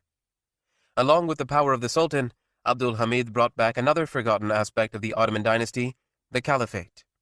The Ottomans had held the title of Caliph since Selim I conquered Egypt in 1517, but it was seldom used. To Abdul Hamid, however, his position as the inheritor of the office that started with Abu Bakr was of utmost importance. It was especially significant because with the loss of so much Christian Balkan territory, the Ottoman Empire was now a Muslim-majority state. The Turks, Arabs, Albanians, and other Muslim groups within the empire were joined by Muslim refugees who were expelled by Christian powers in Europe, including the Circassians, who were ethnically cleansed from southern Russia in the 1860s. Getting his subjects to unify around their Islamic identity and allegiance to the Caliphate was easier than the invented identity Ottomanism promoted. Furthermore, with so many Muslims living under European imperial domination in India, Africa, and Southeast Asia, he could use his position as the spiritual leader of the world's Muslims as leverage when dealing with European imperial powers. Pan-Islamism was heavily promoted during his reign, as he hoped it would breathe new energy into an Ottoman Empire on its last wind. Hoping to unite Muslims around the idea of pan-Islamism, Abdul Hamid undertook a series of projects aimed at bringing back the orthodox Islamic nature of the Ottoman Empire, which had faded during the Tanzimat years. Railways were laid across the empire, but of special importance was the Hijaz Railway, which stretched from Istanbul to Medina. Logistically, it made sense to link the Ottoman Empire with its farthest provinces and to make the arduous Hajj journey easier for pilgrims traversing the Arabian desert. The railway also served as a spiritual link between the Ottoman Caliphate in Istanbul and the location of the first Muslim state ruled by the Prophet. Delegations were sent to Muslim communities outside Ottoman borders, as far away as sub-Saharan Africa and China. In 1908, Abdul Hamid II established an Islamic university in Beijing, China, to serve China's Hui Muslims. Loyalty from the world's Muslims could be useful to a sultan dealing with the growing power of Europe. In one particularly impressive act of Islamic bravado, he famously turned down Theodor Herzl and the Zionist movement, which offered to buy Palestine in exchange for paying down some of the empire's looming foreign debts. Abdul Hamid's goal of pan-Islamism coincided with the non-secular aspects of the Tanzimat, and reforms aimed at strengthening the empire continued. Grand viziers were appointed with the goal of reorganizing government bureaucracy in the hopes of becoming more efficient and competitive with European powers. Revenues increased during his reign, and corruption subsided slowly. German military advisors were brought in to modernize and train the Ottoman army, while new naval ships were ordered from Britain, France, and the United States. Education was expanded throughout the empire, as elementary and secondary schools were established to compete with the foreign schools funded by Christian missionary schools. By 1895, over 1 million students across the empire were enrolled in public schools, leading to a jump in the literacy rate. Despite his efforts at modernizing the empire while maintaining its Islamic and monarchical nature, Abdul Hamid was unable to stop the spread of liberalism and secularism within his domain. The European educated elites never stopped hoping for a new Ottoman state based on the ideals of Western Europe, and in 1909, Abdul Hamid was deposed by a secret society known as the Young Turks. Supported by Ottoman Christians and inspired by European secular liberalism, the Young Turks managed to end Abdul Hamid's 33-year reign and its Islamic-oriented administration. They chose not to end the Sultanate, however. For the next 13 years, 2 more sultans would reign, but only as puppets with no authority. Real power for the rest of Ottoman history was in the hands of the Young Turks. India. In the early 18th century, India owned 25% of the world's wealth. After the apogee of Mughal rule in India that occurred during the reign of Aurangzeb, the centralized nature of the empire began to unravel. Since its earliest days, the Mughal Empire had efficiently managed to turn other sovereign rulers into subordinates, rather than eliminate them outright, as the Ottomans tended to do.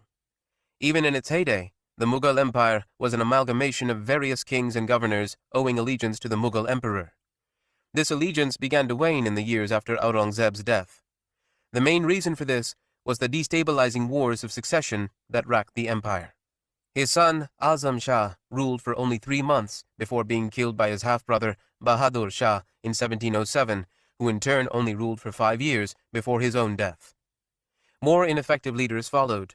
In all, 5 emperors ruled in the 12 years after Aurangzeb. With central authority descending into instability, local leaders began to act as independent sovereigns. They still nominally accepted the authority of the Mughal state as their overlords, but in practical matters, the Mughals had little to do with what happened in the provinces. Even when Emperor Muhammad Shah, reigned 1719 to 1748, managed to provide stability and rule the empire for almost 30 years, local rulers had little use for the Mughal government. The fragmentation of the Mughal Empire had already begun. As the empire as a whole began to unravel and break up into effectively independent states throughout the 1700s, instability reigned. Echoing the Taifa period of Al-Andalus, petty kingdoms ruled by Muslims and Hindus arose, seeking to become the new dominant power in the Indian subcontinent. Pashtuns, Bengalis, Sikhs, Hindu Marathas, and even the British were active in the struggle for power in post-Aurangzeb India. The Pashtuns in the north, led by Ahmad Shah Durrani, managed to establish an independent kingdom that would later evolve into modern Afghanistan by taking land from the declining Safavid and Mughal empires. Sikhs, who strongly resented Mughal authority after the death of Akbar, managed to exercise more autonomy through militaristic domination of the Punjab region. The Marathas, a confederacy of Hindus in the western Deccan, were one of the biggest threats to the Mughal Empire's continued existence. They managed to conquer most of northern and central India by the mid-1700s, only to be eventually marginalized by the Afghans and Safavids in the north, and the independent state of Mysore in the south. As states rose and fell in their quest for power in 18th century India, Britain entered the fray. The British East India Company, a trading entity that had been doing business in India since the early 1600s, used disunity throughout India to expand its own control in the subcontinent. Beginning in the 1740s, the British Company began to get involved in the wars in the Deccan, offering financial support and troops in exchange for exclusive trading privileges from local rulers. From the British perspective, this had the double benefit of expanding their own economic opportunities in India while simultaneously pushing French merchants out. Within decades, the British managed to leverage their position in India to obtain trading rights throughout much of the country, as well as authority as tax collectors and government advisors along much of the Indian Ocean coast. The British even managed to install their own favored government in Bengal in 1757 by using party politics in the region to their advantage. By the late 18th century, the British East India Company had risen from being one power among many in a disjointed India to the leading political force, with its own independent administration, military, economic, and political goals. Several factors made the East India Company's period of rule one that was disastrous for India, particularly the subcontinent's Muslims. Firstly, the purpose of any company is not to rule according to law and order, but rather to make money for stockholders. Thus, company rule in India was horribly exploitative, even by the standards European governments were establishing in the 18th century throughout the world. British free trade rights devastated economic competition from local merchants, leading to monopolies over many goods and crafts, wherein the British could exploit local populations for revenue. The company was especially disastrous for Muslims. The British, keen to make sure that the Mughals remained unable to rise again as a major power, tended to favor Hindu middlemen over Muslim ones. Hindus thus had huge advantages open to them that Muslims were generally excluded from. Furthermore, the Muslim-ruled areas in the north were fertile ground on which British power could grow, in contrast to the Hindu south, where Mysore managed to hold off British advances in the 1700s. Just like in the Ottoman Empire, the 19th century saw the complete domination of India by Western powers, namely Britain. Officially, the East India Company did not have any real sovereignty over most of India, and only exercised control through the myriad local rulers for whom they served as advisors and tax collectors. That changed when Indian soldiers serving in the company army, known as sepoys, mutinied in 1857. The spark that lit the Sepoy Rebellion was their discovery that the gunpowder cartridges they had to bite on to open were greased with pig and cow fat, which was objectionable to both Muslim and Hindu soldiers. The rebellion exhibited a deep-seated resentment of the British, who were plundering India as part of their global empire. In any case, the rebellion ended in failure for the Indians, but it also precipitated in the end of the East India Company's rule over the subcontinent. The British government chose to confiscate company lands and rule India as an imperial entity known as the British Raj. Although both Muslims and Hindus participated in the revolt, Muslims were given most of the blame, and their social status in India continued to sink as a result. Furthermore, the Mughal Empire, which at this point only existed as a nominal entity under the British, was officially abolished as punishment for Emperor Bahadur Shah II's support for the rebellion. It would not be until 1947 and the establishment of Pakistan that Muslims would once again rule in the Indian subcontinent. Africa, Central and Southeast Asia. European imperialism managed to take a more direct role in the lands further away from the traditional centers of Muslim power in Istanbul and Delhi. The Ottoman and Mughal empires managed to retain autonomy for a while because of their once great power, but smaller, independent states on the edge of the Muslim world stood no chance in the face of the oncoming European onslaught. Britain, France, Russia, and the Netherlands managed to conquer Muslim populations and add them to their expanding imperial domains. The Mediterranean coast of North Africa had been nominally Ottoman since the 16th century. Its influence and control here never matched what it exercised in the Balkans, Anatolia, and most of the Middle East, but local governors still owed their allegiance to the Ottoman Sultanate, especially since Ottoman navies had helped defend North Africa from Spanish encroachment in the 1500s. In the subsequent centuries, a tradition of raids and counter-raids existed in the Mediterranean between the Muslims of North Africa and the growing naval powers of Europe.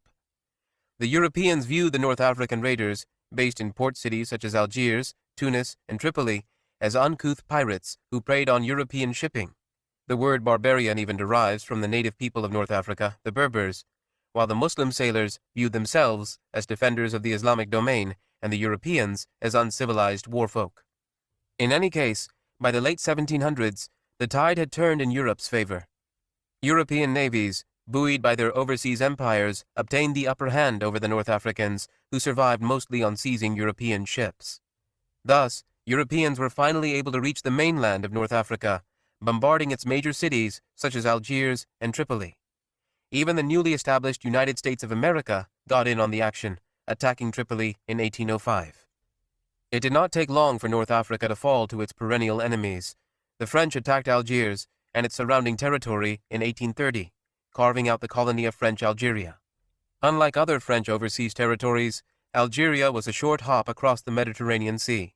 Thus, Algeria was not seen as a colony, but as a part of France itself. Hundreds of thousands of French people moved to Algeria, dominating its local economy and culture, while its native inhabitants were reduced to second-class citizens. Tunisia was similarly invaded and conquered in 1881. In 1911, the newly unified Kingdom of Italy declared war on the Ottoman Empire and managed to wrest the provinces of Tripolitania, Cyrenaica, and Fezzan, which merged into one colony, Libya. Morocco, in the far west of North Africa, managed to remain nominally independent, but was carved into zones of influence and later protectorates by Spain and France. Muslim self-rule over the Maghreb, which had been unbroken since Uqba ibn Nafa swept the region in the 600s, was over in the 19th century as European nations scrambled to claim territory as their own. Egypt was a unique case, separate from its western neighbors. As a lucrative agricultural land, the French had their eyes on it well before the rest of North Africa. Napoleon invaded the Ottoman-controlled land in 1798 in an effort to protect French and disrupt British trade in the region. The campaign ended in failure, and in the power vacuum that followed the invasion, an Ottoman military commander, Mehmet Ali, managed to seize power for himself in Egypt. While remaining officially loyal to the Ottoman Sultanate, Mehmet Ali ruled Egypt as an independent monarch. He undertook reforms aimed at modernizing Egypt along European lines well before the Ottomans got into the Tanzimat era, thus leading to huge European influence in the ancient land. Mehmet Ali's successors continued his lean towards Europe, and Europeans reciprocated by investing heavily in the region, culminating with the construction of the Suez Canal in 1869, financed by the French. The growing role of European nations in shaping Egypt led to popular demonstrations in favor of Egyptian nationalism and against the ruling dynasty in the 1880s. Using the excuse of protecting their financial investments, the British and French governments invaded Egypt in 1882, defeated the nationalists, and propped up the Mehmet Ali dynasty. From then on, Egypt was under military occupation by the British, although it officially remained an Ottoman territory until 1914. European colonialism was not limited to the north of Africa. Remote West African Muslim states and the trade-based states of the East African coast also fell to European encroachment. West Africa, already heavily depopulated because of the Atlantic slave trade that began soon after European colonization of the New World in the 16th century, was by this time incapable of resisting invasion. The coastal areas, where Islam had not penetrated very deeply, were by the 19th century dependent on European traders in the major port cities. From these bases, the French quickly moved inland in the late 1800s. The Muslim states of the Niger River Valley, long protected by the vast Sahara to the north and the dense forests to the south, were unprepared for the French onslaught. By 1895, the greater part of West Africa was brought under French control. The Europeans plundered the great cities that were once centers of Islamic knowledge, in particular Timbuktu. The wealth and power of medieval Mali became no more than a memory, as West Africa was incorporated into the colonized world dominated by competing European powers. In East Africa, the British took the imperial lead. The Swahili coast was vital to British plans to control Africa along a north-south axis from Egypt to South Africa. But since the early 1700s, Oman, a country along the southeastern coast of Arabia, controlled a maritime empire that stretched along the East African coast. Its main base was the city of Zanzibar, in what is now Tanzania. From here, the Omanis controlled coastal trade and exerted considerable influence over inland regions. By this time, the Indian Ocean trade routes were not nearly as important as the Atlantic ones dominated by Europe. The Omanis were thus forced to deal with the British, who gained influence over the Omani government throughout the 1800s. When a succession crisis arose in 1856, the British forced the separation of Oman and Zanzibar into two states, thus weakening both. Furthermore, the British banned the inland slave trade, upon which the government relied for wealth, further weakening Muslim control in East Africa. When the Zanzibari government could not control its territories effectively, the British took the opportunity to establish a protectorate over the entire region. On the 27th of August, 1896, Britain defeated Zanzibar in the shortest war in history, lasting only 40 minutes. The impetus for the war was the succession of the Zanzibari throne of a sultan who wanted to move Zanzibar out of Britain's sphere of influence. The system of divide and conquer, which worked so well for European imperial powers, proved its effectiveness in reducing the once wealthy and powerful East African coast to just another European dependency. In Central Asia, the Russians took the leading role in conquering Muslim lands. Russia had conquered the Tatar Muslims of the Volga region as early as the 1500s, along with their traditional capital at Kazan. Despite centuries of oppressive policies imposed by Russian czars, the Tatars re-emerged as a powerful economic force by the 19th century.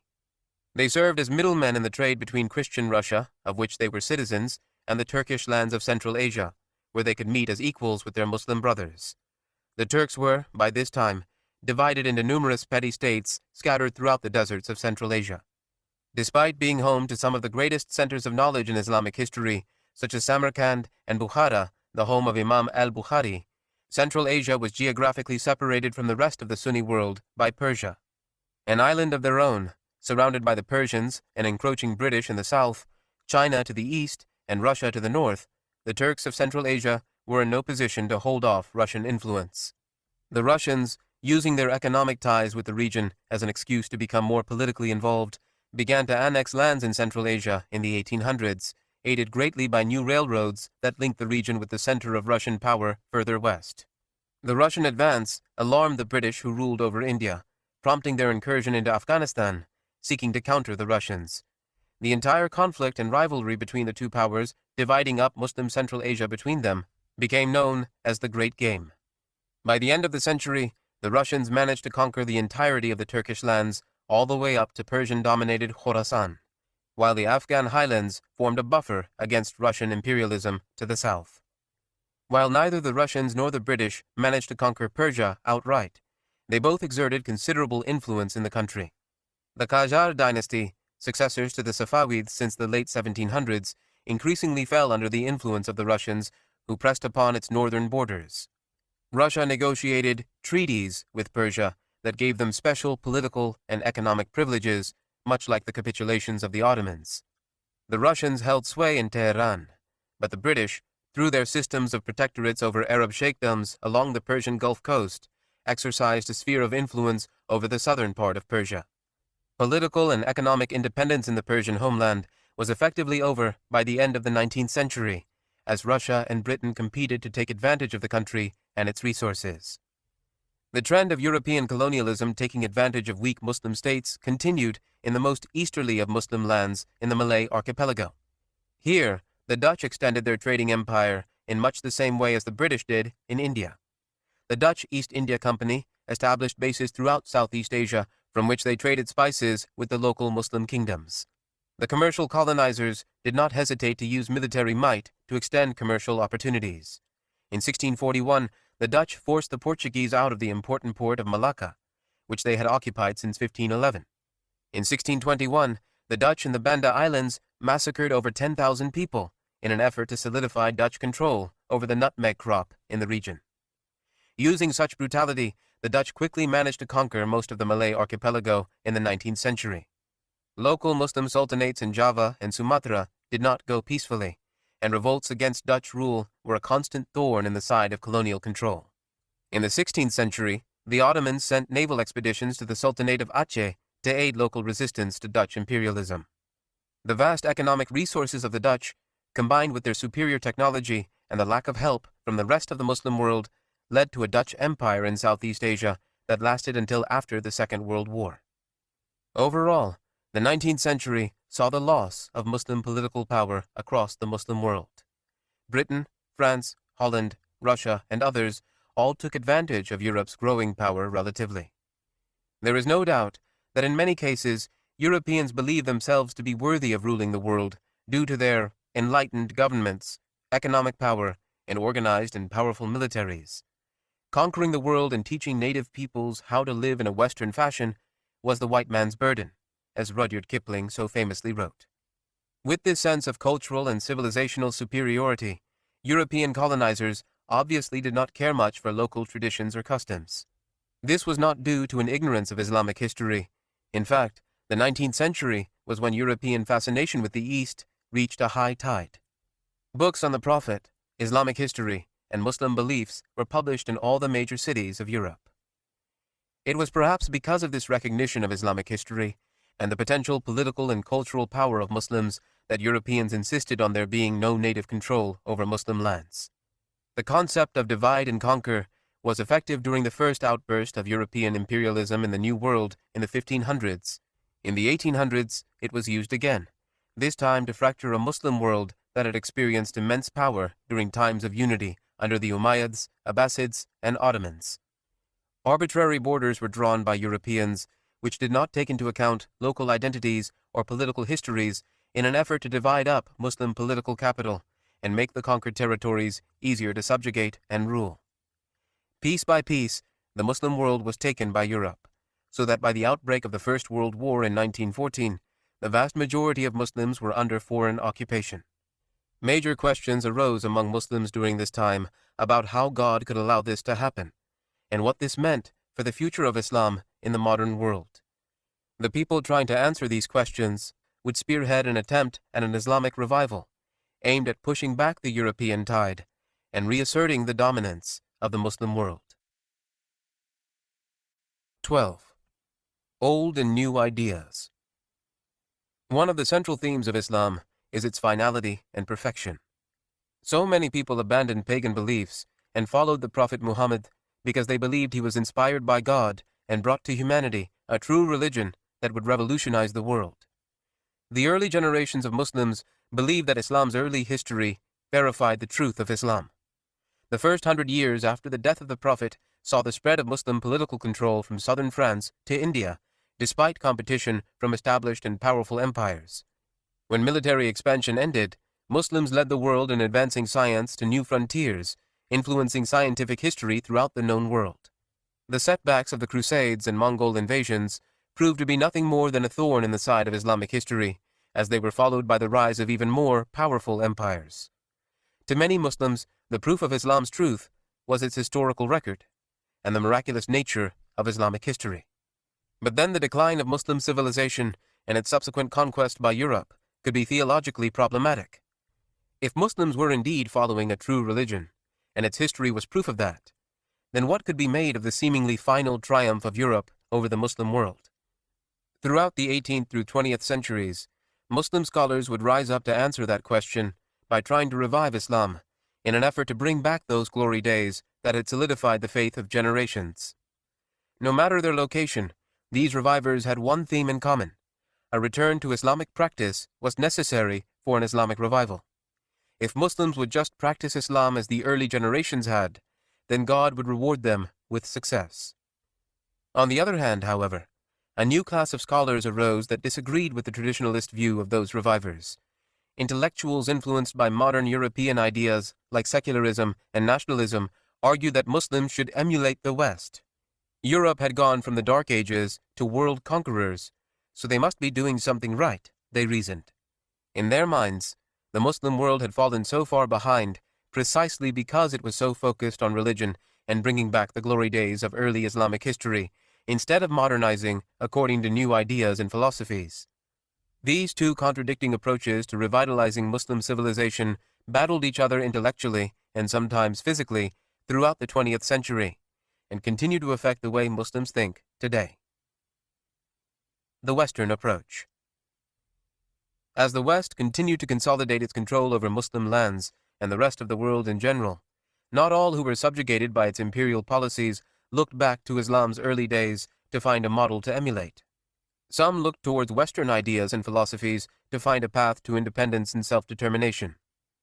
The major philosophical trends popular in Europe in the 19th and 20th centuries, namely nationalism and secularism, were adopted by many in the Muslim world who hoped to copy Europe's rise to power over the rest of the world. The rise of new political ideas coincided with a change in the social lives of Muslims under European control. In the early 20th century, the cities that had once served as the centers of Muslim social and political life, Cairo, Damascus, and Baghdad, served as meeting places between centuries-old Muslim and post-Enlightenment European societies. European tourists, government officials, and missionaries mixed freely with Muslim civilians who were clearly affected by this exposure to Western culture.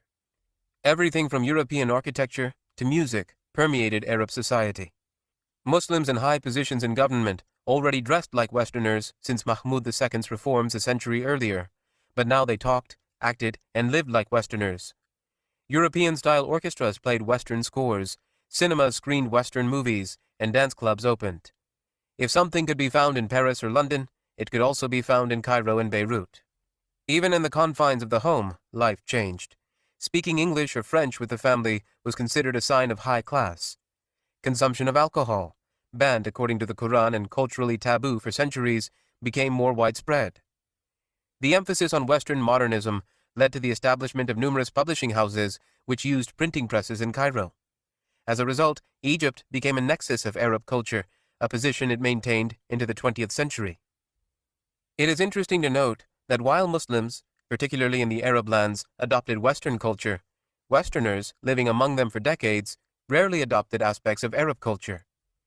Throughout Islamic history, the cities had always been the meeting places of cultures, traditions, and ideas. Abbasid Baghdad and Ottoman Istanbul, in particular, owed part of their greatness to the diverse peoples living within their walls. But the 20th century interaction between East and West was different. The two sides were not meeting on an equal footing.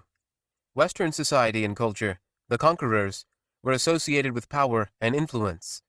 Traditional Muslim society and culture, the conquered, were now associated with backwardness and impotence. The political reality of the era trumped the former greatness of Muslim civilization in the minds of many city dwellers. It was only natural for them to adopt Western culture and norms in an attempt to emulate the power of their occupiers.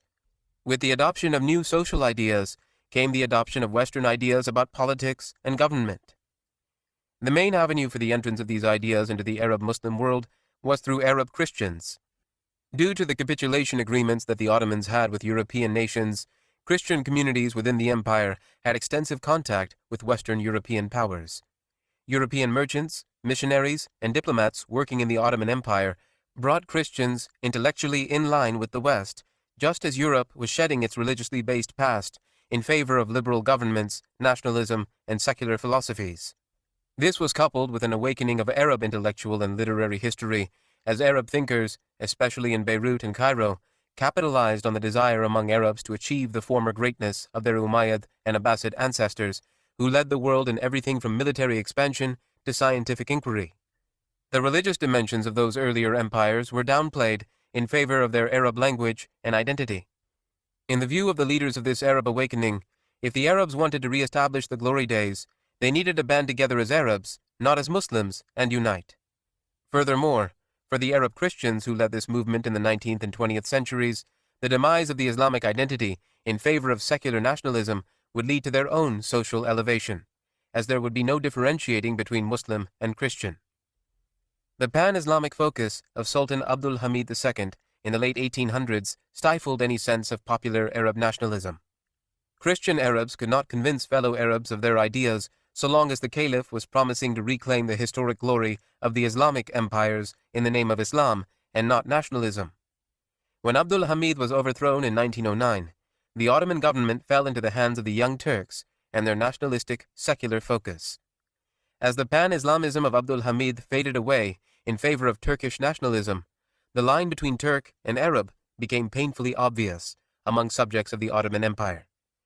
Arabs already had a tough time establishing themselves politically in the overwhelmingly Turkish Empire, and the rise of the Young Turks only made them feel more alienated. Thus, the nationalistic ideas of Christian Arabs began to be adopted by Arab Muslims as well. Ottoman Syria became a hub for this Arab nationalism. Secret societies in Damascus, aimed at establishing an Arab state, flourished under the noses of Ottoman officials. By the 1910s, they were in contact with Western European powers who were eager to finally dismember the Ottoman Empire that had been the bane of European powers for centuries. Traditional Revivalists. The first to try to revive traditional Islam as he saw it was Muhammad ibn Abdul Wahhab, 1703 to 1792. Belonging to an Arab tribe from the deserts of the Arabian Peninsula, he lived a lifestyle probably not too different from the lifestyles of the Arabs during the life of the Prophet 1100 years before. He followed in the Hanbali tradition of Ahmed ibn Hanbal and Ibn Taymiyyah that stressed the superiority of authentic prophetic traditions over all else. Despite the fact that he lived beyond the borders of the Ottoman Empire's control, Ibn Abdul Wahhab was probably aware of the stagnation and decline of the empire and the rise of the West.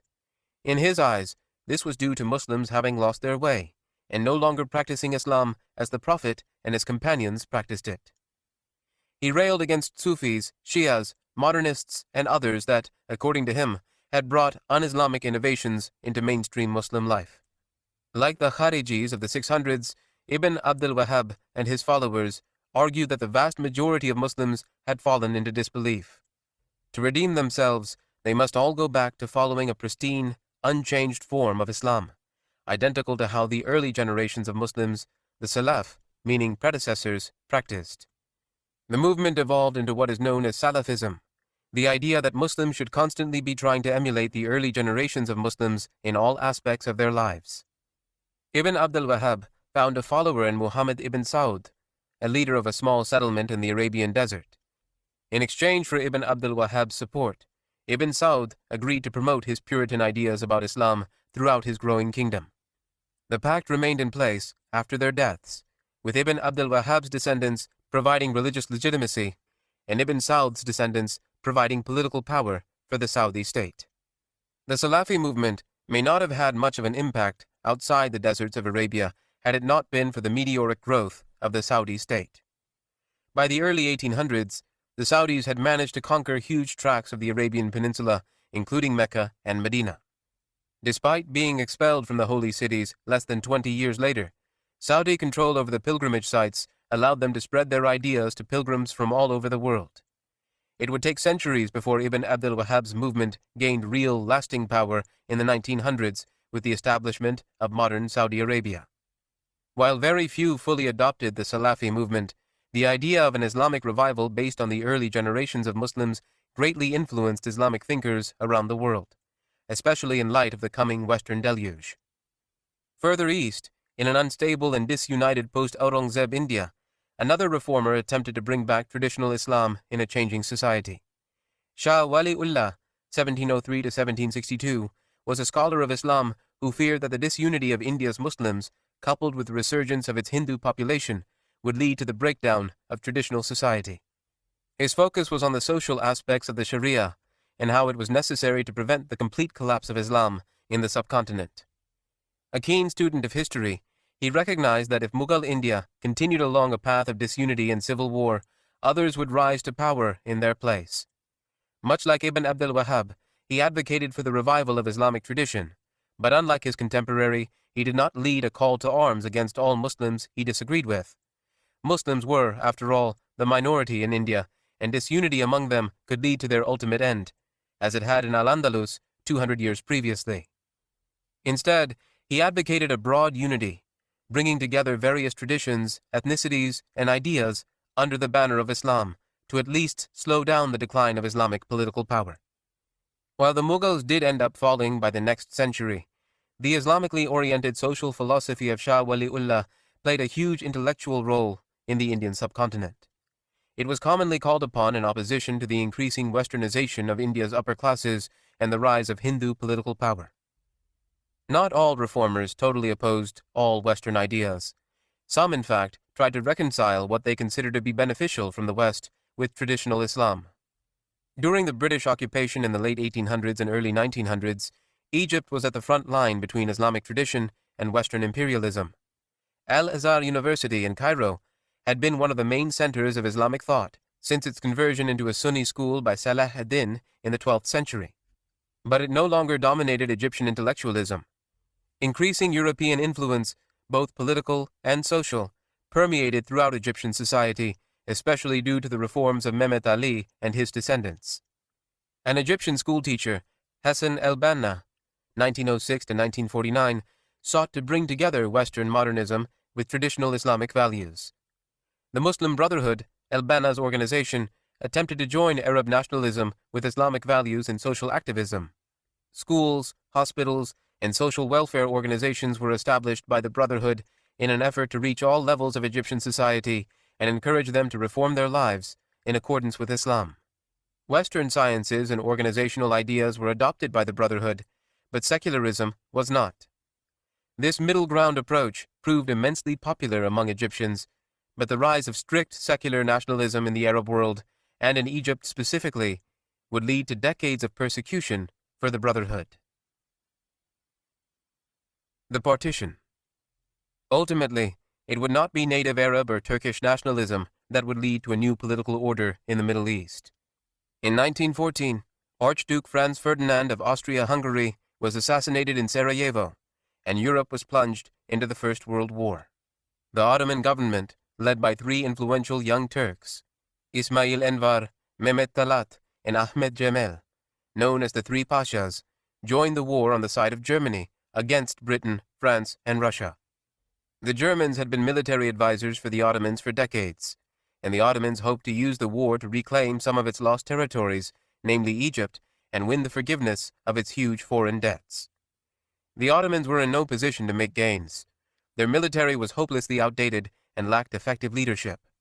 Ethnic tensions in the empire, including the back-and-forth conflict between Turks and Armenians, prevented the empire from drawing on public support for the war effort. Furthermore, by the time the Ottomans joined the war in October of 1914, it was clear that their allies, the Germans, had no hope of succeeding in their conquest of France. Finally, backdoor scheming would lead to 3 agreements regarding rebellion within the empire, and a post-Ottoman Middle East. Engineered by the British, these created a political mess that even they were not capable of handling. All this would lead to an eventual Ottoman loss in World War I that had reverberations in the Muslim world that are still felt today. The ethnic tensions and strains of nationalism within the Ottoman Empire were well known to European powers who hoped to exploit them. As early as 1915, the British were in contact with Sharif Hussein, the Ottoman governor of Mecca, in an effort to encourage a general Arab revolt. The British promised Hussein a united Arab kingdom throughout the Arabian Peninsula and the Fertile Crescent in exchange for his military support and rebellion against the Ottomans. Hussein, dreaming of being the king of the Arabs, was not difficult to convince, and neither were the Arabs of the Hijaz, who no doubt felt threatened by the Turkish nationalistic rhetoric of the Ottoman government. Buoyed by British arms and gold, Sharif Hussein led the Arab revolt, which swept up the western side of the Arabian Peninsula, taking cities such as Medina, Amman, and Damascus from the Ottomans, and enabling the British to defend Egypt and go on to conquer Jerusalem, which fell into non-Muslim hands for the first time since the Crusades. In the 1910s, it seemed that Arab nationalism had finally become triumphant over the decaying Ottoman Empire. Arab self-determination and power under the kingship of Hussein seemed to be close at hand. The British designed a flag for the Arab rebels with 3 horizontal bars and a triangle to the left. It served as the basis for numerous Arab flags in the 20th century, including the Egyptian, Jordanian, Syrian, and Palestinian flags. But they had no intention of allowing native Muslim rule, if the imperial policy of the British around the world was any indication. Almost as soon as they concluded an agreement with Sharif Hussein, the British entered into secret negotiations with their French allies, seeking to determine the shape of the post-Ottoman Middle East. The same lands that were promised to Hussein were secretly divided up between the British and the French. France was promised control over the northern part of Syria, including the Christian-dominated Lebanon. The British were to gain control of Mesopotamia and Palestine. The Sykes-Picot Agreement, as it was called, left no room for the pan-Arab kingdom promised to Hussein. The Arabs, after all, were in no position to make demands from the powerful Western European nations, especially ones known for regularly breaking their word. The conflicting agreements did not end here. In 1917, the Foreign Secretary of the United Kingdom, Arthur Balfour, sent a letter to Baron Rothschild, an influential Jewish banker, promising to support the establishment of a national home for the Jewish people in Palestine. The letter was sent more broadly to the Zionist movement as a whole. Since the late 1800s, Jews across Europe had been seeking to escape anti-Semitism by founding a Jewish homeland. Their desired location was Palestine, where the Jews had lived before being expelled in 70 CE by the Romans. The Balfour Declaration pledged to support that quest, despite contradicting the pre-existing agreements that promised that same land to the Arabs and the British themselves. Jews would use it in subsequent decades as proof of the legitimacy of their settlement in that land and the eventual state of Israel, while Arabs rejected it from the start, insisting the land was promised to them in the British correspondence with Hussein. The quagmire that the British created would dominate Middle Eastern politics throughout the 20th century. The rise of nation-states. World War I brought about the final demise of Muslim political control. The Ottomans were decisively defeated, their land conquered and occupied by the victorious British, French, Russians, and Italians. The Arabs, expecting their own kingdom, were left with broken promises and European control over their independence. It was a collapse and conquest even more complete than the Crusades and the Mongols.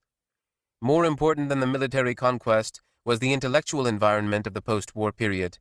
The rise of Arab and Turkish nationalism, coupled with the arbitrary borders drawn by the victorious Europeans, led to the rise of nation-states throughout the Muslim world that imposed European nationalism on a population wholly foreign to it. In Medina, Muhammad preached the unity of all Muslims, regardless of language or ethnic identification. He had paired up Meccan and Medinese Muslims as brothers to encourage this unity. His followers had identified themselves as Muslims above all else throughout the centuries. Now the Muslim world, particularly the Middle East, began to identify according to new nationalistic labels. I thank God that abandoning politics prevented me from reducing the Quran's diamond-like truths to pieces of glass under the accusation of exploiting them for political ends. Said Nursi, 20th century Turkish scholar.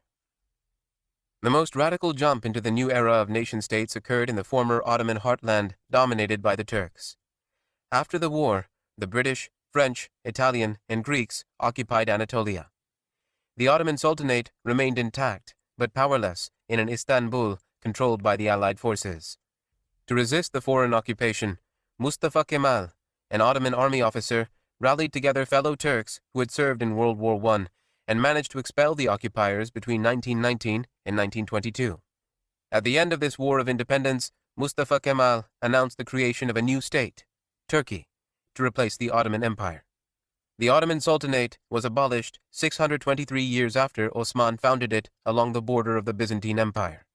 In his new nation of Turkey, Kemal hoped to establish a secular, Western-minded nation-state, free from the recent Ottoman past marked by weakness, corruption, and conquest. Kemal, as the leader of the Turkish War of Independence and the founder of Turkey, was affectionately called Ataturk, meaning father of the Turks. To him, Turkish identity was very important, more so than any other qualifier. According to him, the Turks were a powerful nation even before they became Muslim. If anything, their conversion to Islam in the 900s and the subsequent mixing between Turks, Arabs, Persians, and others weakened the Turks. The new Turkey was to be rid of this messy Islamic past as he saw it. One of his first actions was to rid Turkey of the Caliphate, which had been in Ottoman hands since 1517. In 1924, the final caliph, Abdülmecid II, was forced to abdicate and go into exile in Europe.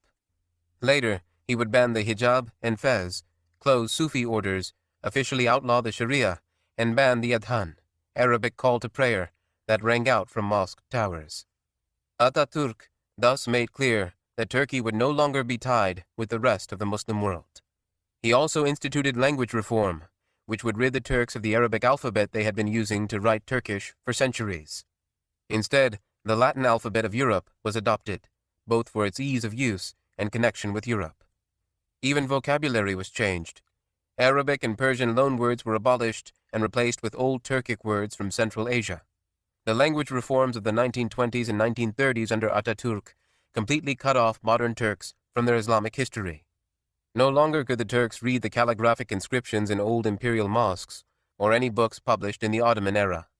Neither could they easily travel to and do business with the Arabs and Persians. In Ataturk's West-focused Turkey, there was no room for the relationships with others based on Islam that characterized the Ottoman Empire. Furthermore, other ethnic groups were not welcome. Greeks, Arabs, Kurds, and Armenians within Turkey's borders were all oppressed by the new Turkish government, which sought to base its power on Turkish identity alone. Non-Turkish ethnic groups threatened this and were not afforded the same freedoms as their Turkish neighbors. The secular nationalist focus of Turkey remained in place for decades. Any attempts to bring Islam back into public life were usually met with opposition, and even coups from the military throughout the 20th century. To the south, in the Arab-dominated lands of the Fertile Crescent, the First World War led to the rise of various states carved out by the victorious Allies. Trying to mediate between the three competing agreements they had made, the British and French divided up the region into mandates, generally along the lines of the Sykes-Picot Agreement. Out of Ottoman Syria and Mesopotamia came the new nations Syria, Iraq, Lebanon, Jordan, and Palestine, all with new, arbitrary borders drawn at the whim of the winning powers. Jews were allowed to settle in the Mandate of Palestine, as stated in the Balfour Declaration, much to the antagonism of the people already living there. Sharif Hussein and his children were given dominion under British control over the newly created states of Syria, Jordan, and Iraq, but only managed to hold on to Jordan in the long term. The political problems and conflict that erupted from the European division of Arab lands into arbitrary states are still being felt today. Iraq's borders were drawn such that Sunni Arabs, Sunni Kurds, and Shia Arabs all constituted about one-third of the population. With no one group dominating, its history in the 20th century was marked by ethnic and religious conflict and warfare. A similar situation occurred in Lebanon, a nation with no natural borders. The original idea of a Christian majority envisioned by the French in the 1800s never materialized. Religious conflict in the tiny Mediterranean state has prevented it from ever experiencing extended periods of peace and stability, despite the intellectual and cultural importance of Beirut to the Arab world in general. The most disastrous British experiment turned out to be Palestine. Zionist Jews were allowed by the British to settle almost unrestricted in Palestine during the Mandate period. In 1918, there were approximately 60,000 Jews within the newly drawn borders of Palestine. By 1939, there were 460,000, mostly due to immigration from Europe. That number jumped during the Second World War as Jews fleeing Nazi persecution hoped to find peace in a future Jewish homeland. Needless to say, this demographic shift in Palestine was unwelcomed by the Arabs living there, the Palestinians. Riots erupted throughout the 1930s. Arabs viewed the British and the Jews as enemies to the Arab nature of the region. The Jews, in turn, saw the conflict as one of self-defense, colored by their history of oppression in Europe. In 1948, the Jewish population of Palestine was large enough that they were capable of establishing a new state, Israel, as the British ended their mandate over the country. A coalition of Arab nations was unable to defeat the Israelis, who added even more land to their new state. Furthermore, newly established Israel used the war as an excuse to expel most of the Arab population within its borders. In 1948 and 1949, over 700,000 Arab Muslims and Christians were forced out of their land and made refugees in neighboring Jordan, Egypt, Syria, and Lebanon. As a Jewish state, Israel had to recalibrate the demographics to be in their favor. The only way to do that was to force the majority of the Arabs into exile. The expulsion, called the Nakba, or catastrophe, was a disaster. It led to serious soul-searching among the Arabs, who had not only endured European colonization, but also the establishment of a foreign state in their midst. The conflict between the Israelis and the Arabs brought into focus the complete political failure of the Muslim world in the 20th century. The Indian subcontinent also saw the rise of nation-states as the British retreated. After the Sepoy Rebellion in 1857 and the subsequent tightening of British control over India, resistance to imperialism shifted to political and non-violent processes. An Indian National Congress was formed in the late 1800s to push for greater political power in the face of British occupation. Hindus dominated the Congress, which was not surprising considering that Muslims were a minority. Thus, for Muslims, the Indian independence movement in the early 1900s posed a problem. If India achieved independence from Britain, it would surely be Hindu-dominated. Hundreds of years of Muslim rule in the subcontinent was favorable for the Muslims, who could always count on their fellow believers in the Delhi Sultanate and Mughal Empire for protection. But with Muslim rule in India officially extinguished by the late 1800s, and the demographics of the region clearly not in their favor, the Muslim community of the subcontinent had to look to an alternative view of post-British India. The favored approach was a partition of the subcontinent into separate Muslim and Hindu majority states. India's leading Muslim intellectuals, including the politician Muhammad Ali Jinnah and the poet-philosopher Muhammad Iqbal, led what became known as the Pakistan movement. The name Pakistan was formed as an acronym of Muslim-majority regions in India: Punjab, Afghania Province, Kashmir, Sindh, and Baluchistan. Their goal was the establishment of a sovereign Muslim state free from any potential harassment by a future Hindu government of India. The movement gained support throughout the 1930s and 1940s as its leaders presented the idea to the general Muslim population through declarations, resolutions, and speeches. The region of India targeted for the new Muslim state was the Indus Valley, where Muslim political control first appeared with Muhammad bin Qasim in the 700s. Leaders of the Indian National Congress, particularly Mohandas Gandhi, generally did not favor an independent Muslim state in India, seeing it as weakening Indian power overall. But Muslim fears of Hindu control proved too strong in the end, and in 1947, the subcontinent was partitioned when the British ended their direct control over the region. Pakistan, comprising the northwest, Sindh, Punjab, and Balochistan, and east, Bengal, emerged as the new Muslim state of Pakistan, successor to India's great Muslim empires of the past. Muslims in what became the Republic of India thus became an even smaller minority, which ended up being ruled by the Indian National Congress. Pakistan was not the only Muslim nation to gain independence in the years after the Second World War, but uniquely, it was one of the few to base its foundation on its Islamic character, rather than ethnic heritage or loyalty to a royal family. After the decline of Muslim civilization in the 18th century, and its subsequent conquest by Europe in the 19th, the 20th century saw the nominal independence of Muslim nation-states around the world. Egypt's revolution of 1952 ended the British occupation that had been in place since 1882 and brought the country under the control of the Egyptian military. Algeria, under French occupation since the early 1800s, finally achieved independence in 1962 after a brutal and devastating war. The 1960s saw independence of nations across sub-Saharan Africa, including Nigeria, Mali, Mauritania, Kenya, and Tanzania. In Southeast Asia, independence movements struggled against British and Dutch imperialism. Indonesia emerged after a long and brutal war against the Dutch Empire in 1949. To the northwest, the British-ruled areas on the Malay Peninsula and the island of Borneo became Malaysia in 1963. Despite sharing a common language, culture, and religion, Indonesia and Malaysia became separate states based on the borders established by the British and Dutch. Muslim nations became free of European control through the 1900s, but were still bounded by the borders drawn by their former colonizers. Islam and secularism. It would seem at this point that the Muslim world had once again overcome a threatening political power. The cyclical nature of Islamic history dictated that after a period of weakness and invasion, a new, powerful Muslim empire would arise, reclaiming the glory of the old Islamic states. After the rise of Christian states in Al-Andalus, the Murabitun and Muwahidun arose in the 11th and 12th centuries to unite Iberia and North Africa. After the Crusader invasion in the 12th century, Salah ad-Din's Ayyubid Empire and its successor, the Mamluks, united Egypt, Syria, and the Hejaz under their powerful rule. The Mongol invasion in the 13th century would lead to the rise of the Ottomans and their tri-continental empire that knocked on the doors of Central Europe. Now it seemed that in the 20th century, the tide of European imperialism had finally turned, and the time was ripe for a new world-dominating Muslim empire. This time, the traditional Muslim empire would not come.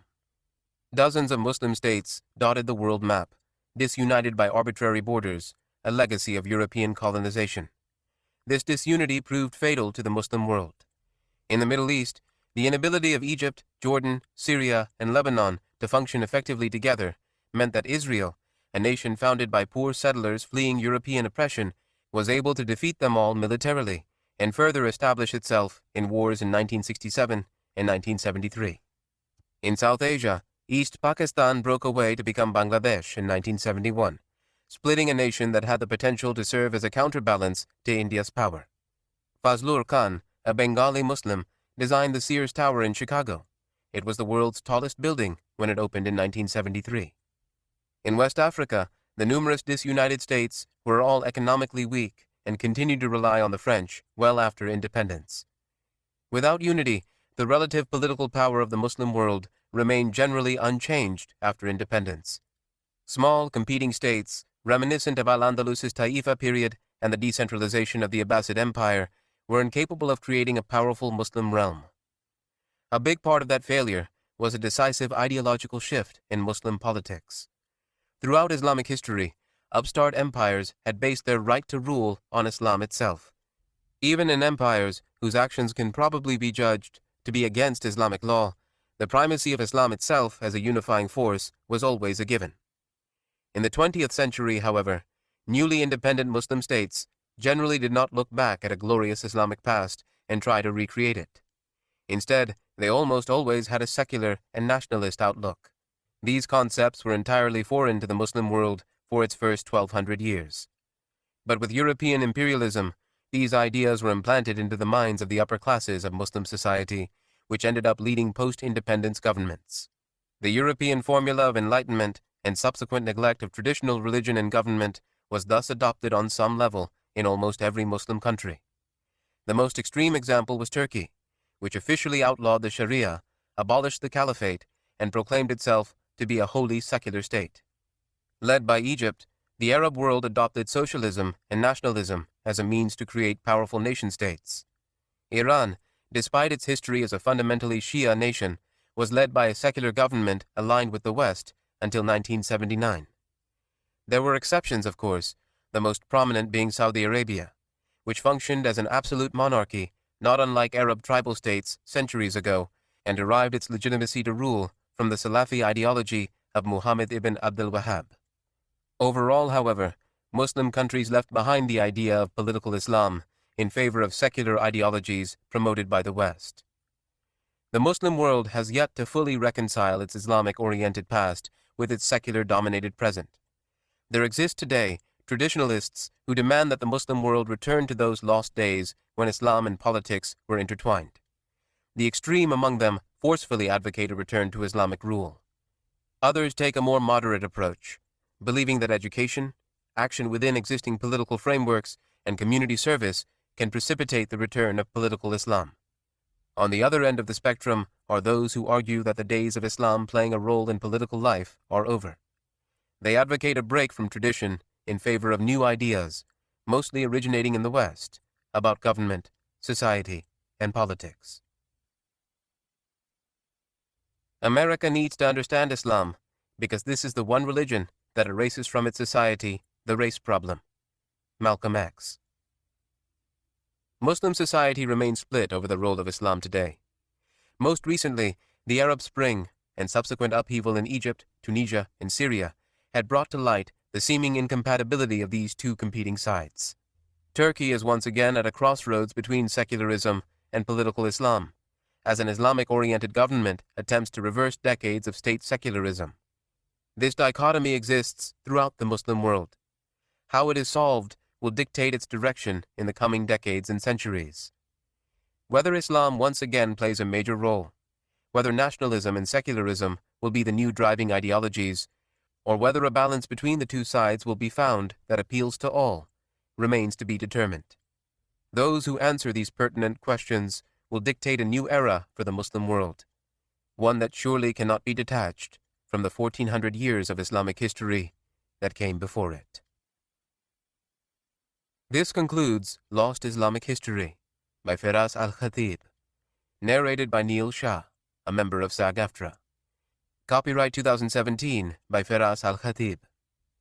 This unabridged audiobook is published by arrangement with C. Hurst & Company Publishers, Limited, and was produced in the year 2020 by Tantor Media Incorporated, a division of Recorded Books, which holds the copyright thereto. Please visit tantor.com for more information on our growing library of unabridged audiobooks. Audible hopes you have enjoyed this program.